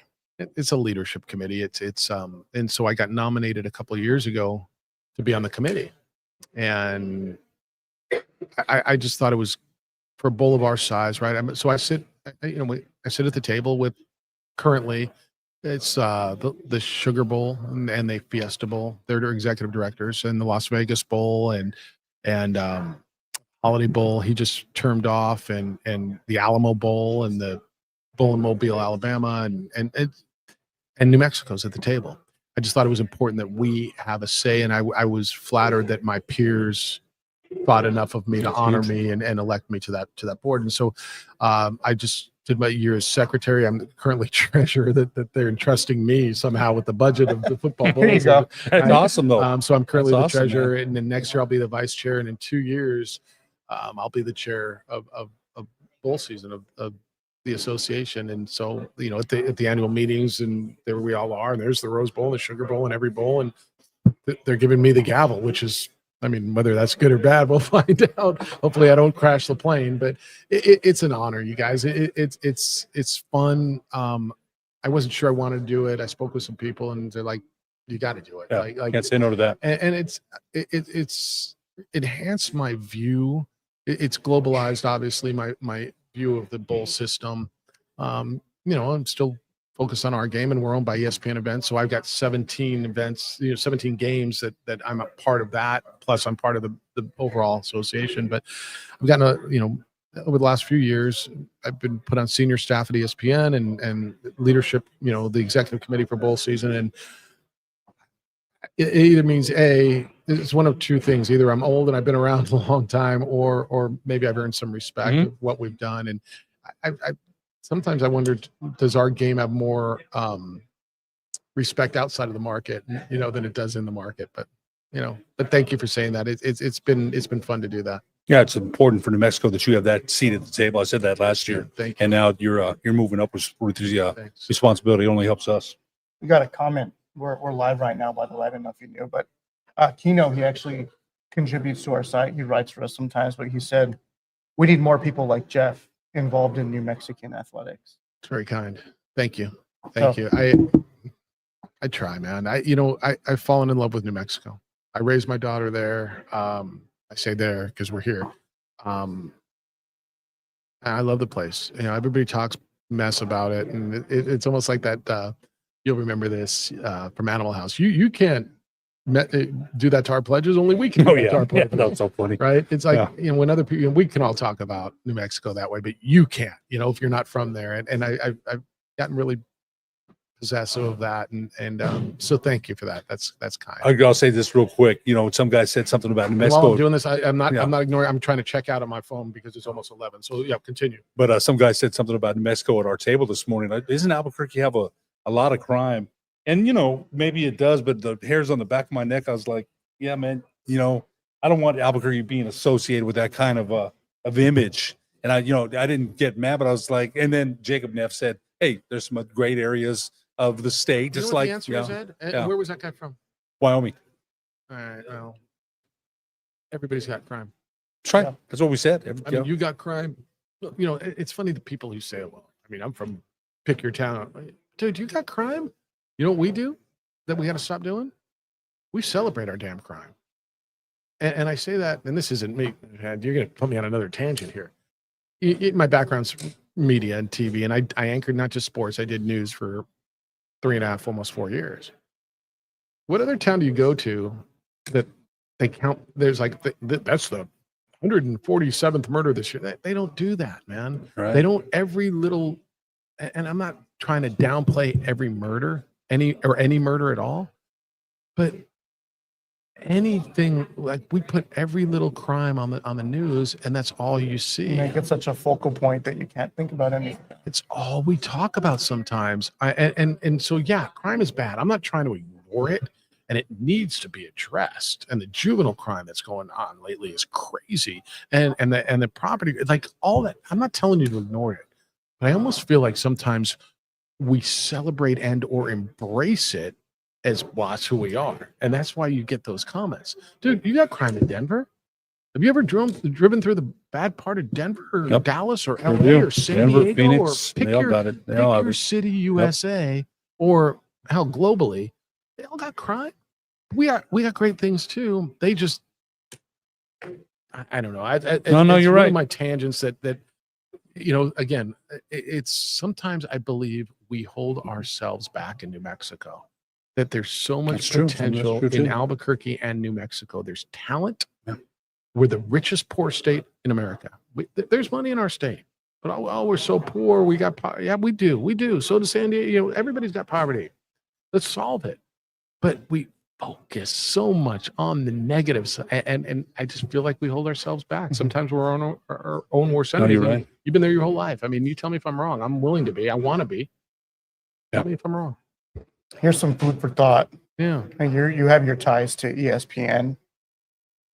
We have the New Mexico Bowl. What's the opportunity of something like a holiday tournament, like an MTE, but for basketball at the pit? So we looked into that seriously, probably about 10 years ago. We don't have the rights, we being ESPN, the television rights in the pit. Fox and CBS have the Mountain West rights. Now it may have changed. We went out Was to, that just to televise Mountain West teams? well, so it may Or have is it- changed because we went out to the Rio Rancho Arena, and it was Rudy Davos was with us. That's how long ago this was. The bridge. Oh, there was an accident, and we stopped at the Range Cafe and had lunch. It took us forever. And my boss like, "Where the heck are we? Like, we're not coming out here." It bounced around. So MTEs are going away. The 3-game multi-team events are going away. You're going to see like the tournaments Lobos go to now. It's 2 games. Teams don't want to give up all the home gates. Like what you're seeing, I get it. Yeah. right? So they're 2. But could we do something? We've had that conversation. In fact, had some conversations about different events, not just basketball, that to expand our presence and ours being ESPN in Albuquerque. We're ESPN events now. We've got women's volleyball events. We've got gymnastics events. We've got a women's softball. I think 2 women's softball events. Like we're expanding outside of just bowl games and basketball. But this being such a great college basketball talent, I can't tell you that there's one eminent. But I can tell you that we've had conversations about it. And you think about the tournament that the Lobos are in, right? And It's Kansas City this year. Right. You play one game Yeah, they're Well, they playing got one or two. Yeah. But they're high value games and they're on a neutral side. So you go into the net metrics and how it's all rated. Like, why couldn't they? How would this community do if we did it one of those that wasn't New Mexico? Well, Because it's going what to be year hard. was it when the NCAA tournament was here? Yeah, it feels like yesterday, but That then it was- feels like forever ago. It was a good turnout. That was great. But there was But that was the NCAA tournament. Wisconsin, there was I Louisville. want to say Wake Forest was in, or Yeah. That was a- West that was a while Virginia. back, West yeah. Virginia. Maybe not the name brand schools like that, but like if it is an MTU and But it's high profile schools. yeah, So or at least mid-major high because profile schools that are here's looking the for- puzzle. Find a day. Does New Mexico? Does UNM want to let us use the pit for games that are not them? Because I just don't see how you would get teams to come in to play New Mexico, right, with that advantage. I'd love to say I got New Mexico versus UCLA and New Mexico State versus I like the Colorado, idea, sure. right? And then the next day you're going to switch UCLA and Colorado, and you're going to get two. I'd love to do something like that. I just don't think Colorado and UCLA, or just using them as Right. placeholders, are going to come in and play New Mexico, right? Because it's the scheduling thing. The coaches have told you for years. Nobody wants to come How play. many Lobos in the people have pit. told you no? Oh, yeah, that's a So great point. what about the it's schools great. that might tell Thank you you? yes? No, you're 100% right. I'm on it. No, I will pursue that then. We've had Keep the us conversation. involved. All right, what if it wasn't New Mexico though, in the pit? I think there's still an opportunity for it. You look at, okay, if we're just to strip it all away, but you keep it mid-major, but you have the Drakes of the world that are more central United States, that the travel's not going to be that burdensome, or like some schools in Texas. What if it wasn't in the pit? Where would you have it? At the Rio Rancho Center? That goes back to what did I start Right, with? Yeah. The right, dang arena that we don't have yet. right. Yeah, no, it's fair. So, I The appreciate pit where you're makes the thinking. most sense. You're But right. if you could get with Lovo Yeah. and the administration Yeah. to work out a deal or something. I We've think there's had an conversations, just opportunity. not super recently on something like this. So I'll revisit that. I promise you that. I'm not going to make you promise it's going to happen.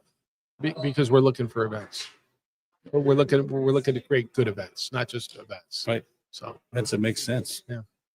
Jeff, Eric, thanks for spending your morning with us. no, I appreciate you guys. Thanks Always for doing what you appreciate your do. insight. If I We ever need to do get anything. you on a lot more. You and JJ. I mean, it's JJ's come on. with us a Tamari few blocks me all the times. time. He always kicks me off. Yeah.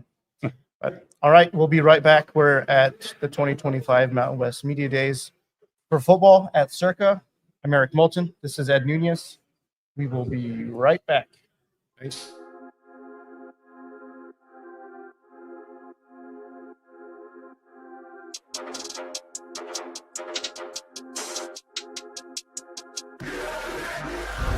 You can't manage this, can't break this, boy, I'm funded.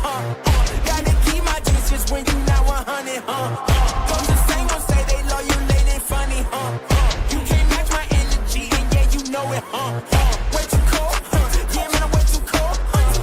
Way too cold, yeah, man, I'm way too cold. Way too cold, yeah, man, I'm way too cold. Yes, I meant it, yeah, man, I'm way too cold. Hey, I'm a problem when I'm on top like this. This why this on the flow. Hey, gotta keep my fur coat close, cause I'm a boss and I'm way too cold. I didn't really wanna come ask me why I gotta act like this. Tell them that my pocket too swollen, they already know I'm a flex with a bag like this. I'm at the top and that's literal. I'm making money, it's digital. They watch how I step in, it's pivotal. They wanna be me and it's pitiful. I cannot be no one else and I'm flexing, I'm glad to be me. There's no angle they can come for me, boy, I'm 0 degrees, way too cold. You can't manage this, can't break this, boy, I'm funded. Gotta keep my distance when you not 100. Those the same ones say they love you, late and funny. You can't match my energy, and yeah, you know it. Way too cold, yeah, man, I'm way too cold. Way too cold, yeah, man, I'm way too cold. Way too cold, yeah, man, I'm way too cold. Yes, I meant it, yeah, man, I'm way too cold. Yeah, I'm killing it, I'm the realest. Ain't gotta say, gotta know you feel it. My flow got a code, sick as the illest. I know that I'm great and they about to witness me going in. I went way up, about to go again. You see me on the telly, then you tell a friend. Cause you know I'm about to rain, it'll never end. Cause I got big dreams, big goals, never settle, gotta keep on going now. You say you got it, and I'm Red Bull, I got the wings and I ain't coming down. No. I keep it straight, every line is so intentional. This is your moment to let it go. You know that I'm into it, I'm way too cold. You can't manage this, can't break this, boy, I'm funded. Gotta keep my distance when you not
I'm 0 degrees. Wait, you can't manage this, can't break this, boy, I'm funded.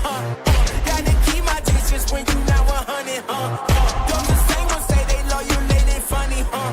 You can't match my energy, and yeah, you know it. Way too cold, yeah, man, I'm way too cold. Way too cold, yeah, man, I'm way too cold. Way too cold, yeah, man, I'm way too cold. Yes, I meant it, yeah, man, I'm way too cold. Yeah, I'm killing it, I'm the realest. Ain't gotta say, gotta know you feel it. My flow got a cold, sick as the illest. I know that I'm great and they about to witness me going in. I went way up, about to go again. You see me on the telly, then you tell a friend. Cause you know I'm about to rain, it'll never end. This fat got big dreams, big goals, never settle, gotta keep on going now. You say you got it, and I'm Red Bull, I got the wings and I ain't coming down. No. I keep it straight, every line is so intentional. This is your moment to let it go. You know that I'm into them way too cold. You can't manage this, can't break this, boy, I'm funded. Gotta keep my distance when you now 100. Don't the same ones say they love you, they funny. You can't match my energy, and yeah, you know it. Way too cold, yeah, man, I'm way too cold. Way too cold, yeah, man, I'm way too cold. Way too cold, yeah, man, I'm way too cold. Yes, I meant it, yeah, man, I'm way too cold.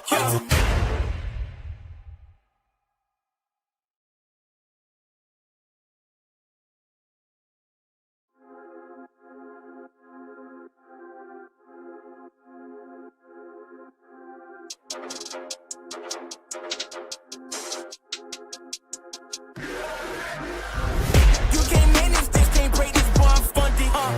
Gotta keep my distance when you now 100. Don't the same ones say they love you, they funny. You can't match my energy, and yeah, you know it.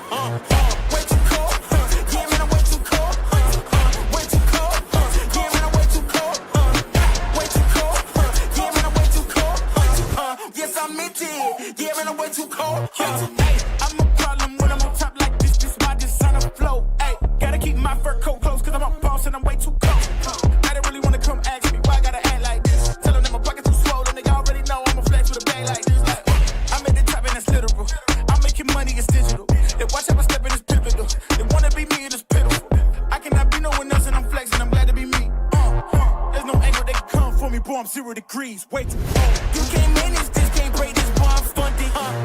Gotta keep my distance when you now 100. Don't the same ones say they love you, they funny. You can't match my energy, and yeah, you know it. Way too cold, yeah, man, I'm way too cold. Way too cold, yeah, man, I'm way too cold. Way too cold, yeah, man, I'm way too cold. Yes, I meant it, yeah, man, I'm way too cold. Yeah, I'm killing it, I'm the realest. Ain't gotta say, gotta know you feel it. My flow got a cold, sick as the illest. I know that I'm great and they about to witness me going in. I went way up, about to go again. You see me on the telly, then you tell a friend. Cause you know I'm about to rain, it'll never end. This fat got big dreams, big goals, never settle, gotta keep on going now. You say you got it, and I'm Red Bull, I got the wings and I ain't coming down. No.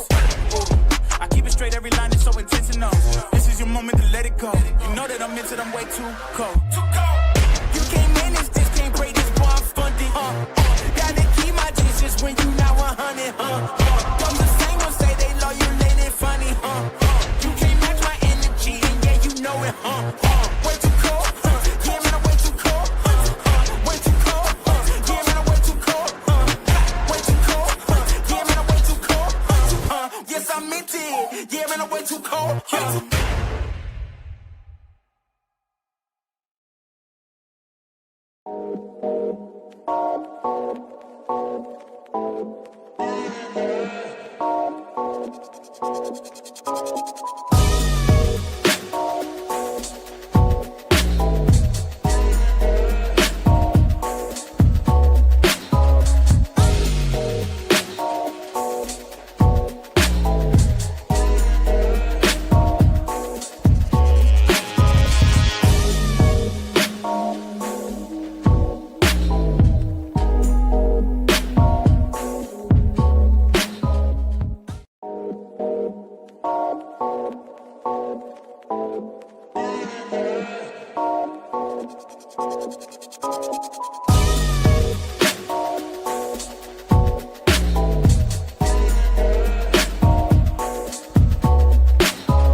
All right, welcome back to the Pit Press Live.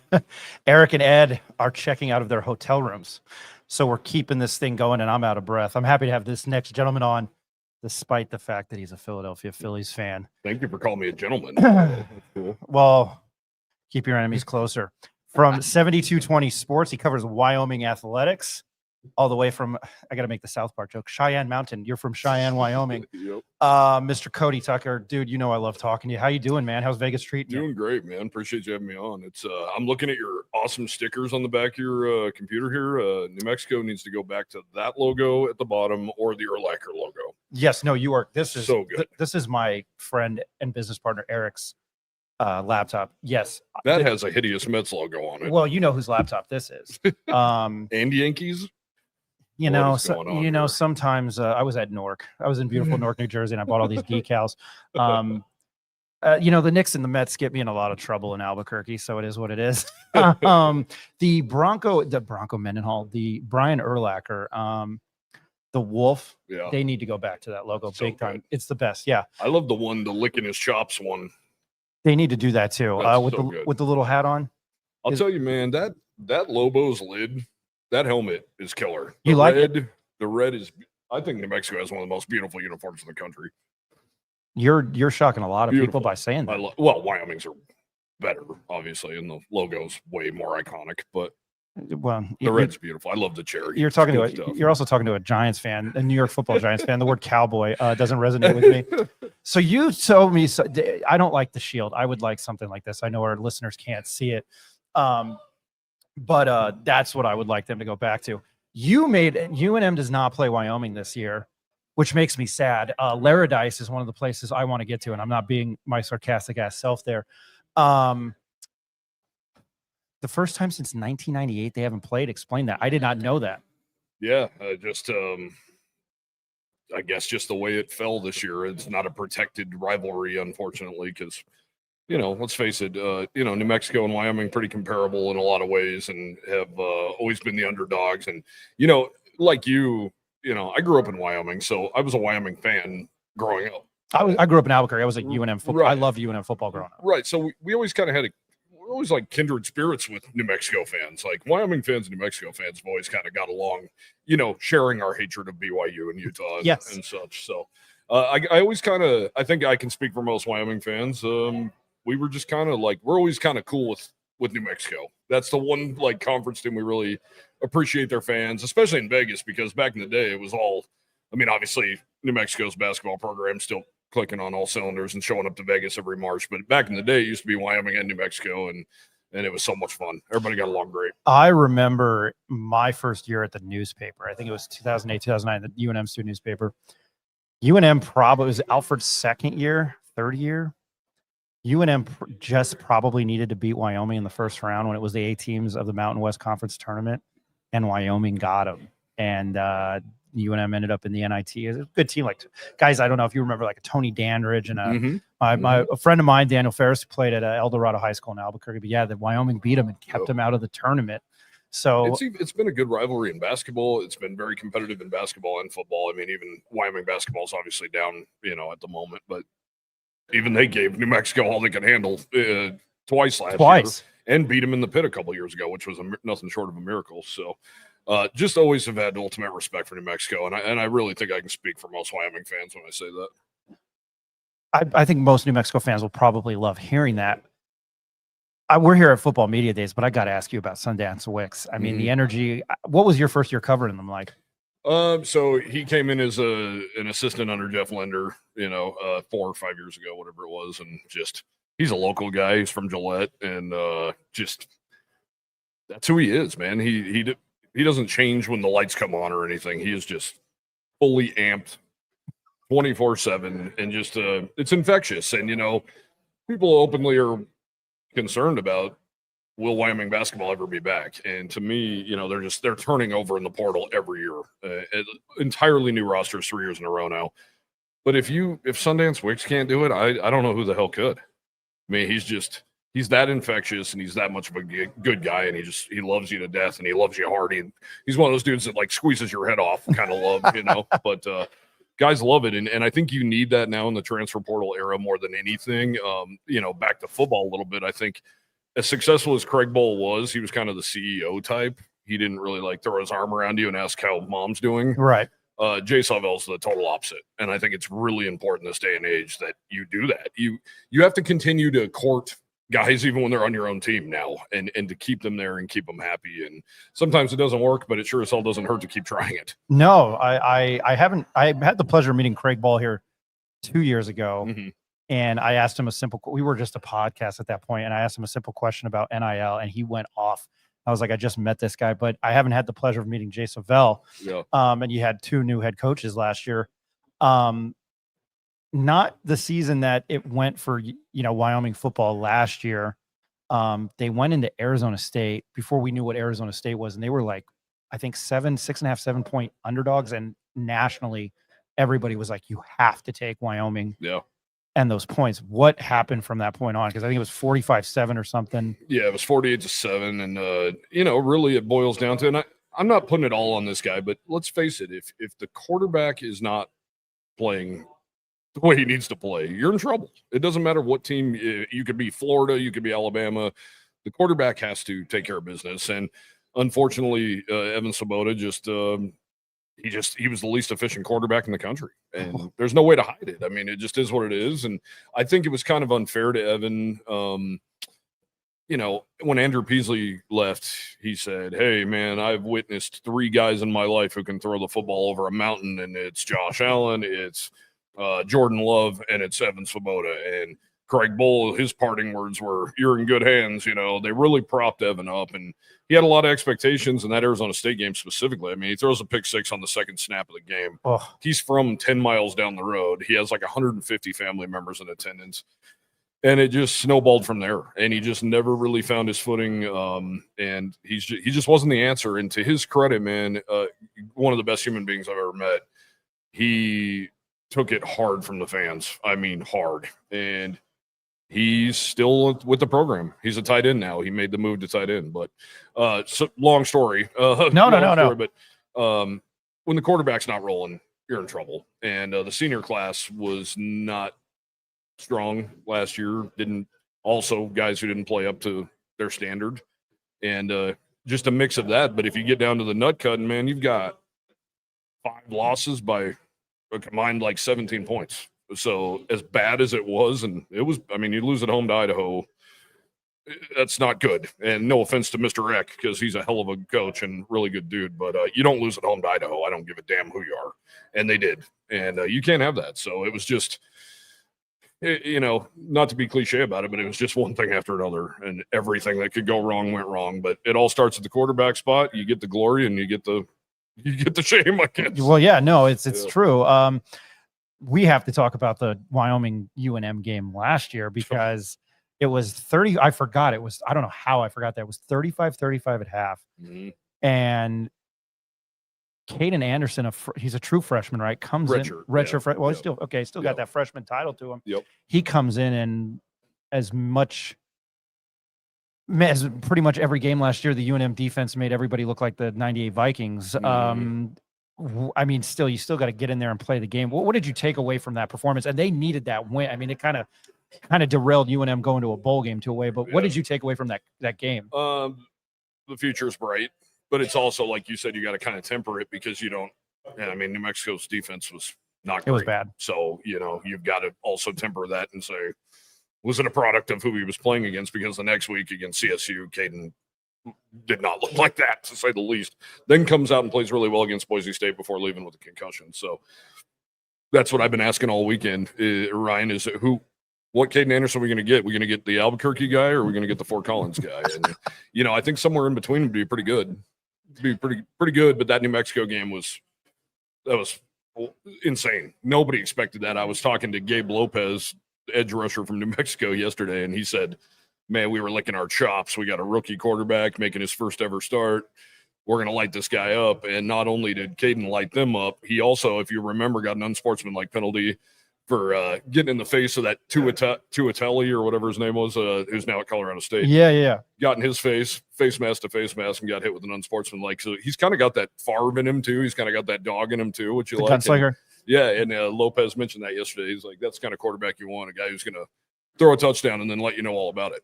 That's a good story to hear. Yep. I'll start with this guy yesterday that I had the pleasure of meeting was John. I almost called him John Michael Montgomery. John Michael Gillenborg, Yep. the tight end who had only played 3 games prior to going to Wyoming. Yeah. But it's when you're in this intimate setting where, he's just a guy, I hate to be cliche, he's just a dude, but he was kind of candid and open. And I looked at you and I was like, hey, this guy's good to talk to. And then I'll get to the offensive lineman and his podcast. But what kind of, and I guess John Michael Gillenborg is kind of a sleeper tight end. What's special about his game? Yeah, he's got it all. He's faster than most wide receivers. He's tough as nails. He just honestly has had, back to, if your quarterback's not playing up to par, that affects your tight end, that affects your wide receiver room as well. So he's had some injuries. Last year he had a high ankle sprain that was nagging, and then he had a freak collarbone injury that made him miss the Colorado State game. But man, when he's in, the touchdown he caught at Albuquerque was incredible. He's big, strong. He's going to be a draft pick. I mean, he's going to be a high draft pick if he stays healthy. So just a freak guy. And like he kind of mentioned yesterday about playing the 3 high school games, he doesn't have a lot of mileage on his body.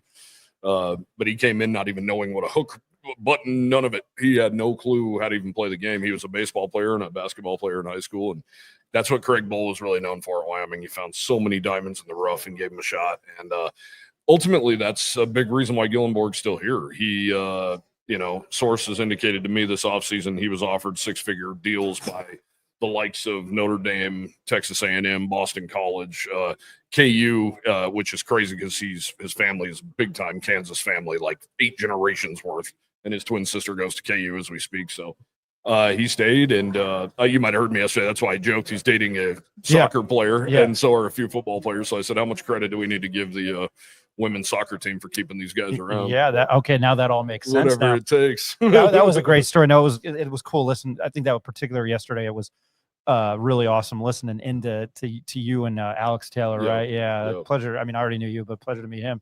Or I might have run into him at Frontier in Albuquerque. The other gentleman, and I'm going to say this before I ask this next question, the Wyoming guys always seem to be badass. Andrew Priestley was pretty good 2 years ago. The 2, Cole Henry and Kobe Newton, basketball. Basketball that we met here in Vegas at Resorts World in October were awesome. Like, I don't know, it was something about, and I love shooting the shit with you, but it's always, I don't know, the Wyoming guys are just great. Dudes, I love it. And I jokingly said, I don't know if I got shunned for that, but Laramie is, I call it Laradice. So I got to get up to War Memorial one time, but the lineman that's here, and I love that they brought, it seemed very Wyoming. I'm going to keep going down that rabbit hole. You brought an offensive lineman and a tight end, and Jack Walsh, who was apparently also, kind of be an NFL pick. And he was, I don't know what, he just seems like hard-nosed, and he's got a ton of brothers, and I'll ask you about his podcast, but what specifically about him? Well, he's a legacy guy. His dad played here in the 80s and won back-to-back WAC titles in 87 and 88. So he was kind of destined for Wyoming. And he's another guy that was courted this offseason by their programs and decided to stay. These guys, I wrote about it yesterday. That legacy matters, and in a time when it doesn't seem to, because I don't know what you guys talk about when it comes to the portal, but to me, one of the things is you lose your home. Like, where do you go? Like, right. Is Graham Ike welcome back in Laramie? Probably not. No. Are they going to celebrate that team that went to the NCAA tournament 4 years ago, 10 years down the line? No. All of them transferred. And so these guys now, I was calling them weirdos yesterday, that they're the weirdos who've stayed for 5 years. And it's really cool. And Jack's one of them. He's an absolute leader. Coach said it last year. He said, Jack's a dickhead. And that's exactly what we need. That's exactly what we need. That's awesome, man. I love talking to you, and I have to get you on during the football season. We're trying to get Coach Bronco Mendenhall on, but Cody and I not a dickhead. No. Yes, dude. Thank you for your time, man. Check him out, Cody Tucker at 7220sports.com. Thanks for your time. Quick commercial break, and we'll be back with Bronco Mendenhall. Thanks, brother.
Today here at Circa in Las Vegas is the new head coach at Utah State, Bronco Mendenhall, the former head coach at the University of New Mexico. Coach, welcome to the show. Thank you very much.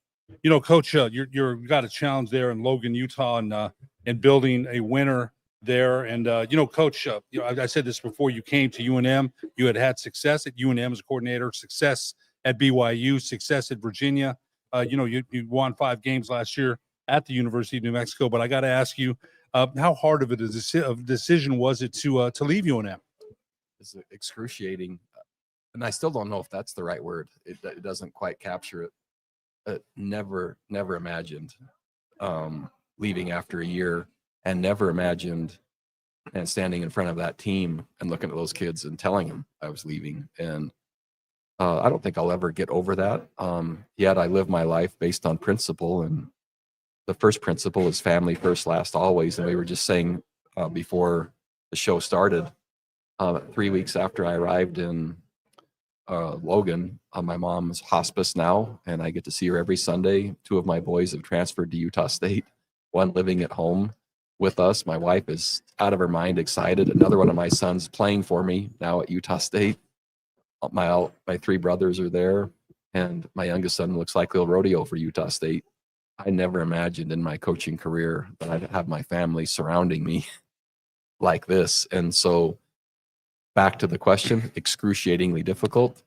Don't ever expect anyone to truly understand, and not asking for that. But it's been an amazing experience for my wife and I as we've taken over this new program to at least have that element around us. You saw Richard Pierce and Gabe Lopez, 2 of your former players here yesterday. What was that like? It was the best part of this whole experience. I've shared this story a few times today. We were getting ready for the head coaches meeting, which is right here beside where your booth is, and all the head coaches are in there getting ready for the meeting. And Richard and Gabe walked through the door and go out of their way to find me, and the hugs were sincere and real, and be able to just express gratitude to them and vice versa.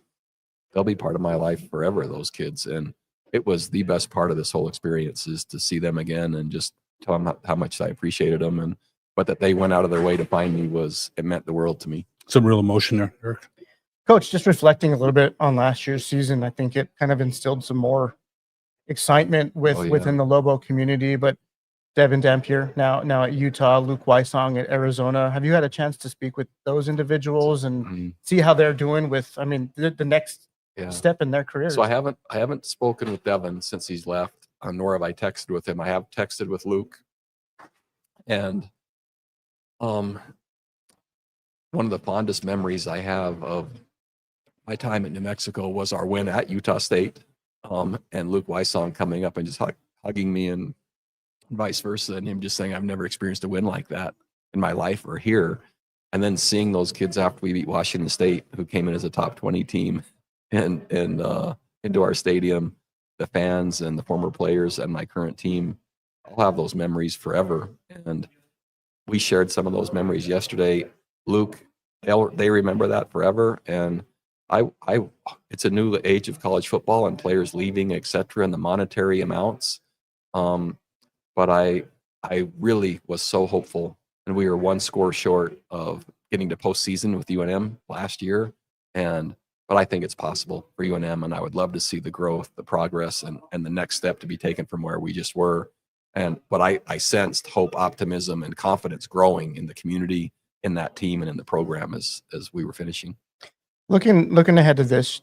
We got to let him go. we're Yeah, good. he's got to go. Coach has got to He's gotta go. Thank you for taking a few minutes. My with pleasure. us. Yep. And good to see you all. Okay. Thanks. Sorry, guys. Yeah, Hey, no you're problem. good. Thanks again. Coach has got to go. Prior obligations. I know we can sit here and talk though for Yeah, a minute. let's do it, Dave. You know, I got to tell you that I was probably one of the ones on the pit press that was pretty sore about him leaving. I'm not gonna lie, you know, but I think, and he sat here right in front of us yesterday. He came, I was sitting here on my phone and I didn't. He came to shake my hand, and so I think for those that, and I was I was one of the most outspoken voices on the pit press about him leaving. But look what he said. Okay, so I got to go back and Jeff had said that earlier. I'd read in the paper last year his mom was in hospice, so he felt like he needed to be closer to home. He almost teared up when he said, "My boys are with me." They're, Yeah, one of did them. tear up. He did.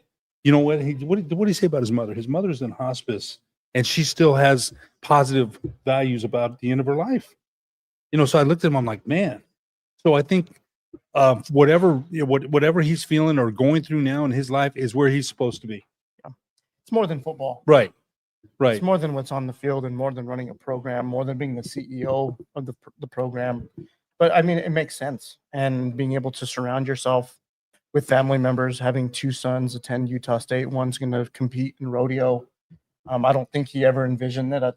I don't think he had that long to decide once the opportunity was kind of put in front of him, and you can't really take that away from him. If you're put in his position, hell, if I'm put in his position, I'm definitely making the same decision he did, to be closer to family, to be closer to my immediate family, and still continue to what I want to do and to where I have more roots, right? Like it's where his Right. family from, it's where they live. So, yeah. I think you know what, Jeff had said that. So you won't hear me say from now on the pit press. He came before us. He didn't have to come on the program. He didn't have to. no. So wherever he's at is right now is where he needs to be. I wish Yeah. he would have stayed. We didn't have him scheduled today, but he was No, he happy was to still sit gracious down with enough. us for 5 minutes. So yeah. you know what? I think he's a happier man. I would. You said this. If I'm around I miss my son here today. If my son decided to move, my wife and I said this. If my son and my daughter-in-law, my granddaughter moved, we'd probably move with them. Because I need to be around my family. And so he's around his family. And you saw the smile on his face, the twinkle in his eye. Good for him. Lobo football's moved on. He did his job there. He won one more game than Danny Gonzalez. So, I wish he would have stayed a little bit longer, but I can't fault him any longer. And Jeff Siemeita said that. So you won't hear me say anything else on the pit press about Bronco Mendenhall's leaving UNM. I think after it was explained away, it was to me. Yeah, I'm going to go to the comments just because we've got a few trickling in. I apologize if I don't get to all of them, but Aiden Cabrera, hate him or love him, and brought Lobo football back to life. That Washington State win broke a streak of 26 consecutive losses to ranked opponents. I still remember clearly that night that they won and how electrifying it was. Oh man, no, you too. And like the excitement was real, and I think it was emotional. He got emotional here, just even talking about it, the reaction, the players, how they felt, how the program felt. It was back on track. It was. You felt like there was something being built there. I know the momentum was being built there, and I think Eck kind of stepped in at the right time. And I think the enthusiasm that he brings, the thought process, the careful consideration for trying to involve the community. Mhm. That's the one side that Bronco I didn't necessarily feel had the right approach with. Right. He was really guarded with his team. Yeah, very and guarded. which rightfully so. I think it's warranted because of the landscape of college athletics now. You don't want one of your players, especially during the spring or fall football seasons, to get plucked away because they might see some promise in one of your kids and they offer him more money and he's gone in a couple of weeks to go compete for another program. I will It's a say little this. paranoia, I will but say this. It does yeah. make sense. There's not much you can't really control all that, right? Because they'll see him on film somewhere. That's why he kept practice closed. Remember that. Yep. He didn't want nobody with no phones, filming stuff. And, so I understand some of that. But remember this too, Eric. this is a program that needs to be promoted for people to say, hey, I want to come out and see that. And, you had him, that's his coaching style. I get it. But Coach Eck has been a lot different. He's in the community. We're going to be here. He's opened up practice. People are we've seen Coach Norville, Coach Spencer Danielson. We've seen all kinds of different coaches with different. You played for Ben Gomez. So different coaches do different things. But one of the things that people have said about him, he's a good football coach. We've heard that from everybody. We had a Luke Whitesong on last year. What did he say? One of the best coaches. I have notebooks full of stuff he told me. He cared about that. So all things aside, it's almost like a grudge being put aside when because I'm not gonna lie, I was pretty upset about that he had left, but not anymore. After the way he looked us in the eye, his mother's there, his mom's there, his son. Look at when he smiled. My son's his rodeo and my son's gonna play for us. You see the smile on his face?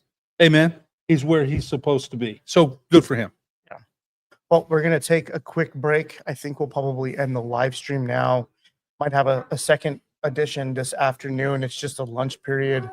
Coaches have kind of gone off and done their other prior obligations and working with Fox Sports.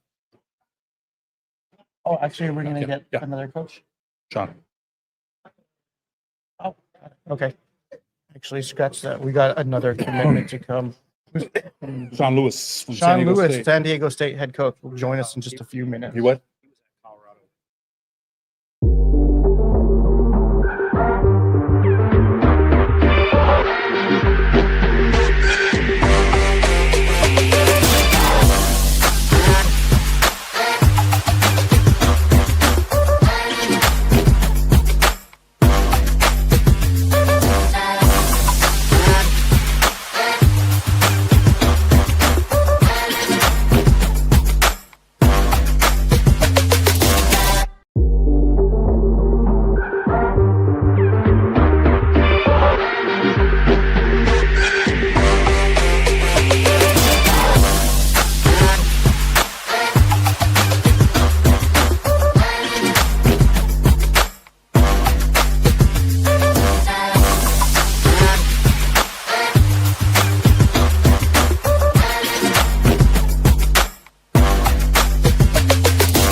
San Diego State Aztecs coach Sean Lewis. Welcome to the Pit Press. How are you? I'm doing great, guys. How are you guys? Doing well. Good. You guys are up, you down? Where are we at money wise? You guys betting? No. Oh, okay. All right. Gotcha. Sorry. My wife would destroy me if I'm just a cheapskate anyway. I think I got to say that about my old man. My old man, my uncles would play cards. So I asked my dad, why don't you play? Yeah. Because I don't want to lose my money. And that's always stuck in my head, man. Yeah. So I just don't Makes bet. sense. You got to go ask Tamari. They were the ones betting MLS. Those I think guys that were was the big-time only thing bettors. to bet on last night. Gotcha. But how's Media Day treating you? Everything's great. It's awesome. Great buzz. Excited to be talking about the Aztecs all day. It's a lot of fun. Yeah, we'll jump right in it. San Diego State last season in the Mountain West Conference. How do you feel about that and maybe opportunities in the future for San Diego State, specifically with the football program? Yeah, I mean, I think we've talked a ton as a team and with our leadership group about, there's these few moments in your life where you truly know you get to do some historical things, right? Like that going into it, like, hey, this is going to be pretty memorable. And having this last year as the conference the way that it is in the Mountain West, to be a part of that and to go chase down a championship and to do the work that's required to make that happen, it's really, really exciting. And then, as we turn the page and we look forward to the Pac-12, we're really excited about that opportunity and what it brings and, what we've already seen on the recruiting trail and how we have 24 verbal commitments and some of the families that have committed to us verbally. We got into the conversation or are part of the conversation because of us going to the Pac-12 and able to compete against some, Power 4 schools and win those battles because of the stage and the platform that, a year ago when I got the job, we probably weren't in those conversations. With us going to the Pac-12, we are, and we're really excited about that. Good. Well, coming from me, this isn't a personal opinion. We're New Mexico fans. We're a New Mexico coverage website. Sure. Live stream. I think we're disappointed to see some of the schools departing because of the rivalries Right. Yeah. that UNM and San Diego State has been battling on the gridiron and on the basketball court for years. Certainly. But I think one thing, we're very familiar with Viejas Arena and the basketball program, but Tell us a little bit about Snapdragon and the opportunities there. It seems like there's a lot more attention being applied from the athletic department and kind of building that up, maybe a multi-use type thing there. But for the football program, tell us about the fandom and the. Yeah, I mean, Snapdragon Stadium is a beautiful venue, right? When we got that done a few years back and going into, this season, obviously there's tremendous buzz about what we've built, the players that we've been able to retain. It's an unbelievable venue to come see a game. There's not a bad seat in the hot spot. There's all the latest technology and advancements that you would see in a typical pro stadium. You get to experience in a college venue, right? And so tremendous areas to tailgate, have a good time. And, it's our job to put a product on the field that the party can start with the academic calendar in the fall with our football team. And then that party rolls down to Viejas for men's and women's basketball, and to be able to build our program up, obviously, to the level that those guys are at right now. And that takes time. And, very thankful for the community competing with us and having our back and supporting us as we've laid down a great cultural foundation a year ago that we'll be able to build off of as we go forward. And really excited for this upcoming season. And you've had stops at Kent State, Syracuse, Bowling Green, Eastern Illinois. We have to ask you about your stop in Colorado. Yeah, sure. You work with Deion Sanders there. I did. As the offensive coordinator. Yeah. Now, Deion Sanders, one of the greatest NFL players that we've ever seen. Sure. No question about it. One of the greatest athletes. I was a big Cowboys fan, but I remember watching him play baseball for the Cincinnati Reds, and I don't think I ever saw anybody faster on the bases than him. What was it you learned about coaching from him? Yeah, I mean, Coach did a great job there, in understanding how treating the college game and the college team a little bit more like a pro team, right? And he's probably ahead of his time a little bit in that regard with the direction that house settlement, rev sharing, everything's going. That's right, yeah. There's layers to your quote-unquote payroll that Coach understood, right? And so he did a great job of, hey, the team's a priority, but no one understand that, hey, there's individuals that make up the team. And so while the team comes first and foremost, the individuals matter, right? And so make sure that you're caring for those guys the right way and know that, hey, this is all going to be fair. It might not always be equal, right? I kind of joke back to, again, Cowboys reference like Jimmy Johnson, the old story where they cut a undrafted player that was on the roster during training camp because he fell asleep at a team meeting. Mm-hmm. And then the reporter asked, well, what would you do if Troy Aikman fell asleep? He goes, I'd walk over and politely ask him to wake up, right? So again, based off who you are, there's levels to it. And Coach did a great job of building a team there. I was very fortunate to be a part of it and the opportunity that he afforded me. And I've been able to take that lesson, right? To be very transparent with our guys. Hey, guys, there's 105 guys that are on this roster. 20 of them are still walk-ons. They're paying their way. 85 of you are on scholarship. Probably the top 50 are getting some sort of compensation. And of the top 10 percenters, you guys are getting paid a lot. So let's know and understand that there's levels to what's going on. And how we treat and how we care for every single individual within this program is really critically important. It may not seem equal to you, but it's not. The team's different when Trey White is coming off the edge. Don't we all agree to that? Yes, sir. Okay, great. Well, then Trey's going to get managed a little bit differently than someone else, a redshirt freshman edge that's developing still in the program and hasn't established himself in that regard yet. So, again, Coach did a great job with that. Thankful to learn those lessons and excited about, applying those lessons and other things that we've learned from our travels, not just myself, but our staff to building a championship contender on the Mesa. You mentioned that about the challenges today of NIL, and I thought you just spelled it out real well. There's here, and that was in the pros too. Jimmy Johnson, you just said it, right, was going to treat some people here and then some people that weren't all pros or anything like that here. Sure. What's your challenge as far as, the NIL and the makeup of a locker room? Things change every season. They change every year. So what's the challenge and how do you deal with it? I tell you what, man, it's a tremendous opportunity, right? And instead of thinking of it as a challenge, it's an opportunity for us to help our young people. And so reframing it has really helped us and our staff. And to me, this is my 7th year going and being a head coach, okay, whether Kent or now obviously SDSU. And this will be the first year because of some of these new mechanisms that are in place that we are able to do more for our guys so that they don't have to stress as much about, hey, how much of my scholarship check or my Pell Grant check do I have to send back home to mom to keep the lights on, to make sure that my younger siblings, their quality of life is good. It's a tremendous opportunity for all of us to lean into, to embrace that, hey, as the money's gone up around all of this industry of college football, let's embrace and make sure that the guys who are actually doing the work and putting the product on the field, they're taken care of, right? And so it's just another tool, right? Money's always just been a tool to create memories with your loved ones. And so now, hey, there's money in the system for the players to create memories with their loved ones. And so we're going to be transparent. We're going to be open. We're going to be honest. Hey, if you're one of our top performers, you're going to be one of our top earners. If you want to become one of the top earners, become a top performer. And that hasn't changed. It doesn't matter. Anything, right? Like, Yeah. you know who's driving the best car on the car dealership lot? The guy who sells the most cars. Like, so he's getting the best commission. He's getting the highest salary. And so that's how life works. And isn't at the end of the day, this is what this is about, right? Like, we're helping young men grow so they can be better at life. You got to learn how to manage your money.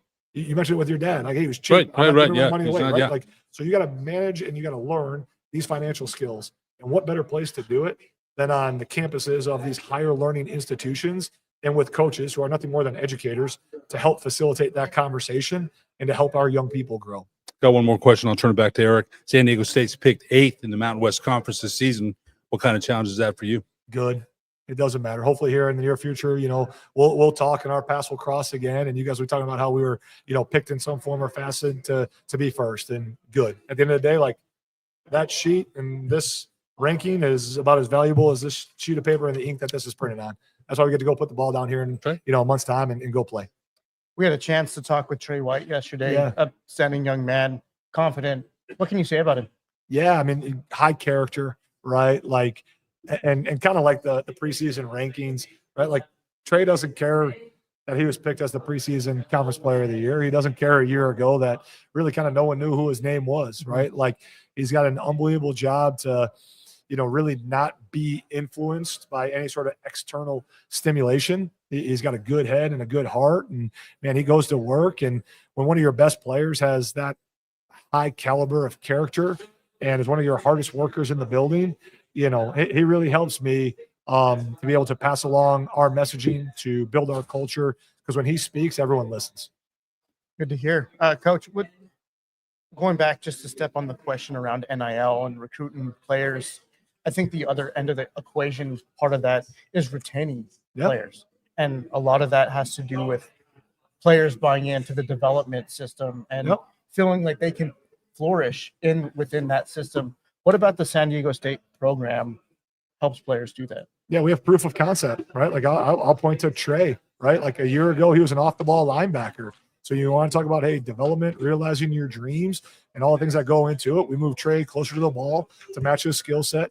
He put down undeniable production, and that tape is his resume for the next level. We've had 175 draft picks, in the past decade at San Diego State. And so there's proof of concept, not only amongst our staff and our styles of play, but the tradition and the pedigree of the program, that all of your dreams can be achieved from getting your degree, building out your network, winning rivalry trophies and hearing your name called on Sunday. All that can happen on the Mesa. And we're very fortunate to steward and lead in that way. In terms of leadership, obviously you got to coach under Deion Sanders. He has his own way of doing things, but he's just one of the personalities that people just kind of resonate towards. What part of his leadership skill and the way that he kind of brought the program up did you take and are trying to emulate maybe? Yeah, I mean, like we talked about before, right? Like, his ability to manage the whole roster and the individuals in the piece. Like, that's the biggest thing that we hit on, that I've taken with.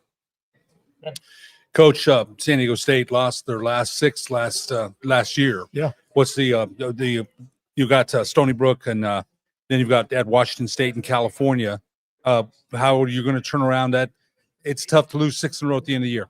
And so are you trying to turn that whole culture around? Yeah, I mean, that was a long time ago, right? And when you take the lessons from that adversity, right? There was 3 games within that skid that were a total of 9 points, right? And so within those moments, we didn't respond properly to the adversity that we were seeing within the moments of those games to be on the right side of those 1-possession games. And then week in and week out, we didn't respond appropriately to right the ship and to get things rolling and get it going forward, right? And so when we came back in January, that's not acceptable at all to the standard of our program. So I was embarrassed for, our players, our staff. I did a poor job leading. I was embarrassed for, the people who support us and have competed with us. And so we stripped it all down. We took the colors off our guys and made them earn the right to wear their colors, to wear the logo through winter conditioning, through spring ball, through summer conditioning, to reestablish pride in the program, the history of excellence, and building the strength and the connections of the bonds within the locker room, so that when adversity hits, we have better high quality responses. We can focus on the things that matter, so that early on we can attack each day the right way and lead to a better outcome at the end of the season. How's the response? You know what? That's admirable, because I think so when things aren't working, you have to look within yourself, turn the lens inward. Absolutely. You did. Yeah. How's the response been? Yeah, it's been great. Again, like it showed as we sat with, again, the winter portal opening. If guys didn't believe in our process and what we were doing, they would have left.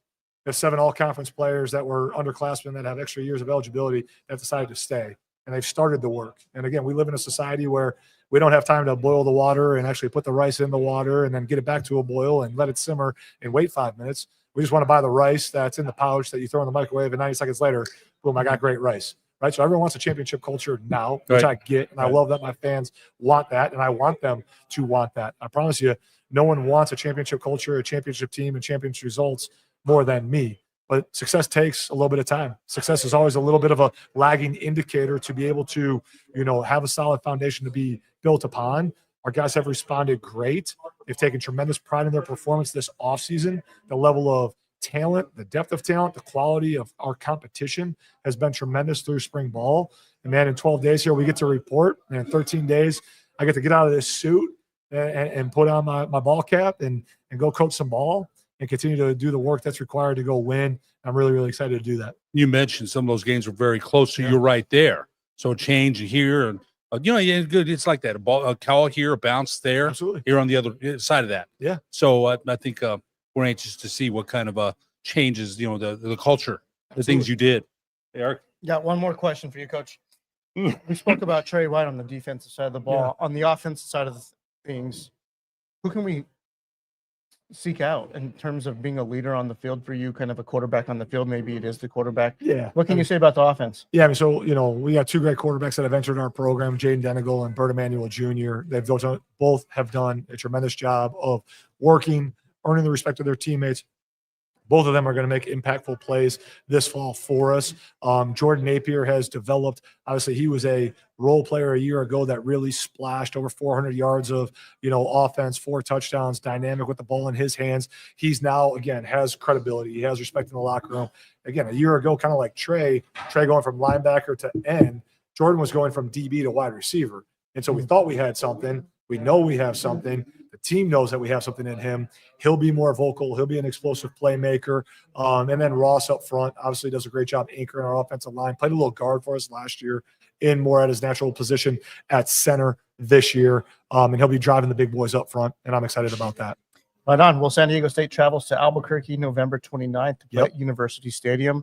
We'll try to catch up with you then. Absolutely. We'll be good, guys. Coach, we appreciate your time thank this you. morning. Yeah, thank you, guys. Go Aztecs. Yeah, best of luck. Best of luck. Thanks, guys. All right, I think we have the San Jose State coach next. Yeah. Is it Ryan? I don't know how to pronounce that motherfucker's name, though. We'll ask him to do that. We'll be right back. Short commercial break.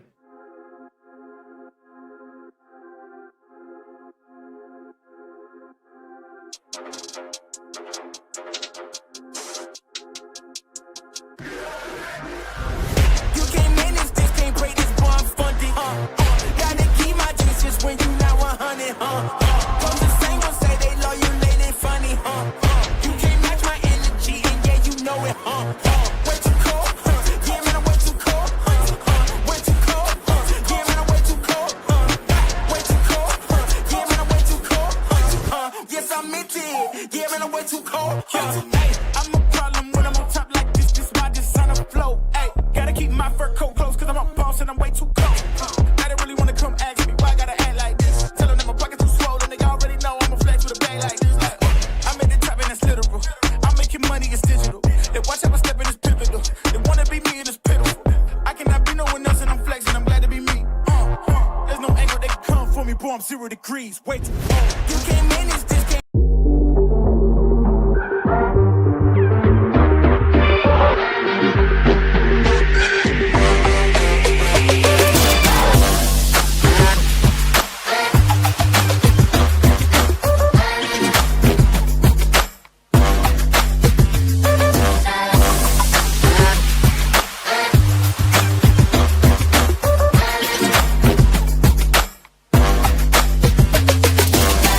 To the Prit Press live here at Circa Global Football or Media Mountain West Conference Media Days. We just spoke with San Diego State head coach Sean Lewis, who had coached Eric with Deion Sanders.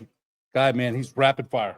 Yeah. He's So what'd you think? What was your opinion of Coach Lewis? Impressive guy, a lot of energy. I think what he's instilling there at San Diego State, I think what he was been able to handle at Colorado before heading over there, I think being able to manage a roster, NIL, navigating that whole world, I think he's doing a pretty good job. No, I really enjoyed him. And our next guest is the head coach of San Jose State, Ken Niumatalolo, the head coach at San Jose State.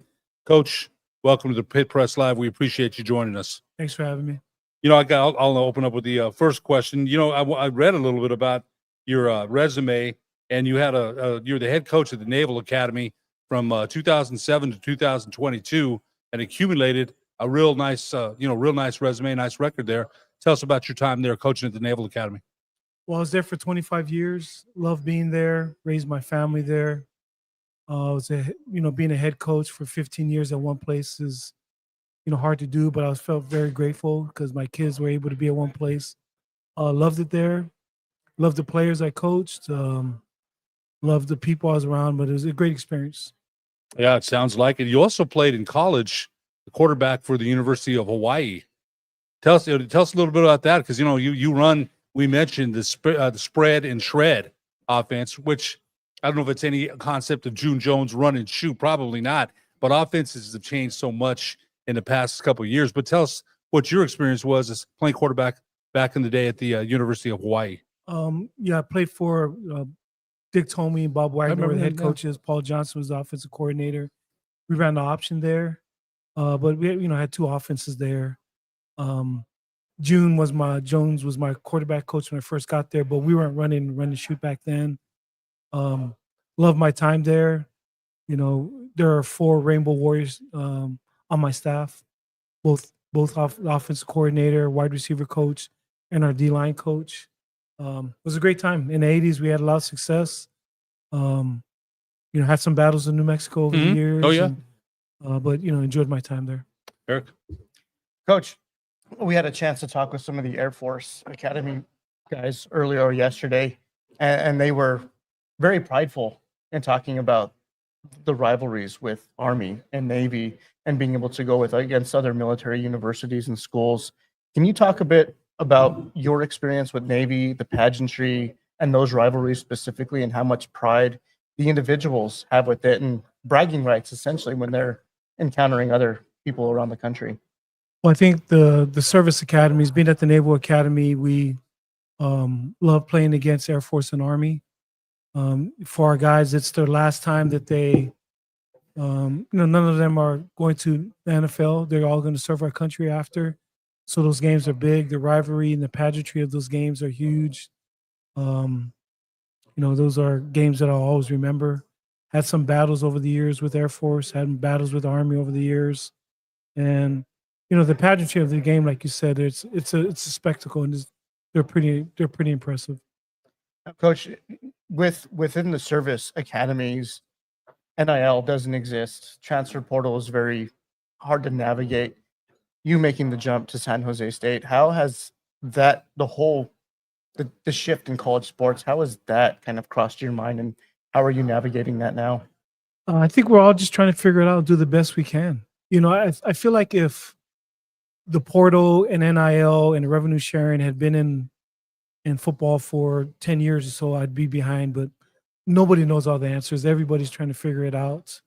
You know what I mean? Because it's always moving. The landscape is changing. It changes by month and by, every season is changing. And so to me, it hasn't been that big of a deal. You just kind of work with what you got. Recognize what kind of resources you have. Yeah. You know what I mean? We recognize we can't shop in certain stores. Yeah. You know what I mean? So we don't go there. We recognize that we're not one of the Power 4 conferences. And so here are the type of kids that we're able to recruit, and we're good with it. And that's kind of how we approach it. Just football is football, and that part of it has been the same.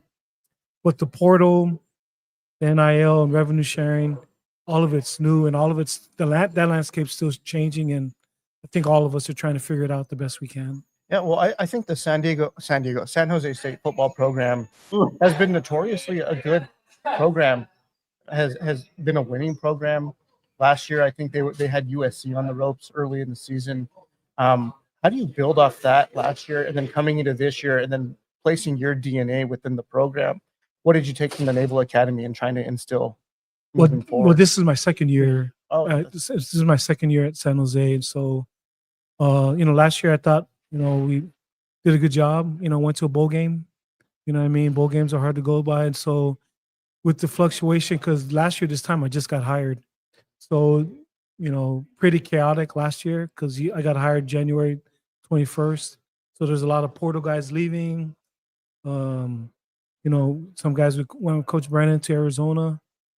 New staff, and so just trying to figure things out on the run.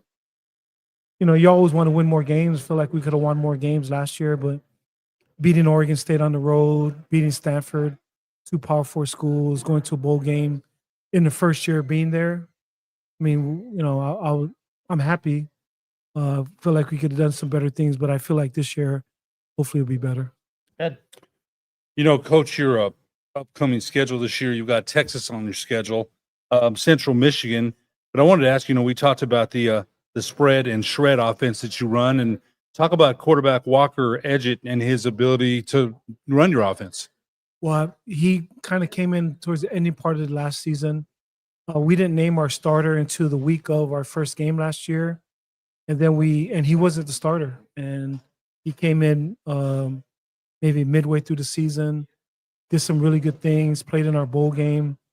But I feel like even now, from the end of the season to now, spring practice, off season, he's taken, leaps and bounds to where he was before, his knowledge of the offense. I think anytime you're in an offense for your second year, just your familiarity with the terminology, the concepts, the schemes, and really excited to see what he can do this year. Can you tell us a little bit about some of the concepts of the spread and shred offense that you run? Yeah, so we're at the base of the passing game is run and shoot. Craig Stutzman played for June Jones. You know what I mean? Was the run and shoot offense is prevalent in Hawaii. He went to St. Louis High School where Marcus Mariota and Tua Tagovailoa came from, and they're all run and shoot people. June Jones was a run and shoot when he first came to Hawaii. And so he learned that system. And then he's been able to, add on to it with some of the stuff that he's learned over the years. So his run game is, some of the stuff that he's added on. But it's pass game with the run and shoot, so similar to Hawaii stuff. But some of the run game stuff were stuff that he's added on, and I love what he does. So you use a little bit of Coach Jones' philosophies then? Yes. Oh, yeah, because he was a long-time run and shoot guy, man. Yep. I think even in the pros when he coached with at Houston. Houston. Yep. Yeah, that Mouse Davis had started the run and shoot years ago, and people would remember with the Houston Gamblers of the United States Football League, which went back years. Coach, what's your outlook this year for the Spartans? I'm excited. I'm excited about this team. Like you said, Walker, our quarterback's coming back. We got a lot of starters on defense coming back, some key components. I love the way our guys are working, but like everybody else that are, that you guys are interviewing, it's the beginning of the season. All of us are optimistic, and we'll see how things go. But everything starts with your quarterback. Football is not a complicated game. If you don't have a great quarterback, it's hard to win. And I love our chances with Walker and all the pieces around him. Talking about the pieces around him, having to replace a big piece like Nick Nash, who went, I think, undrafted. He's with the Atlanta Falcons now. But talk about some of the wideouts and maybe talk with the system that Ed was just talking about. What guys can we look forward to kind of fill that void, which is a pretty big one to fill? Yeah, huge void. He led the country in yards, touchdowns, and number of receptions. Last year, Nick did. Justin Lockhart, the other side, the ex, he caught 1,000 yards, almost 1,000 yards worth of ball. So we lost a lot of production. Those two guys, Nick's with the Falcons and Justin's with the Chiefs. So we got two guys in the league. But we knew that after the end of the season, so we added on.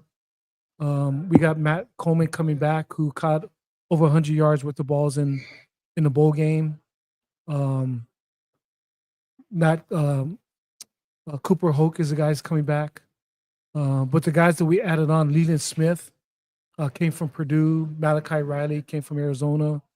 Danny Scudero, Sac State. Mason Starling from Cal. and Jahari Johnson and Kyrie shows, two guys that come from junior college. So we filled the room up, recognizing that we were going to lose two major pieces, and probably top to bottom or probably deeper. You know, losing those two guys are two big pieces, but probably 1 through 12 were a much better and a much deeper wide receiver group. I think depth is kind of undervalued. Yeah. Yeah.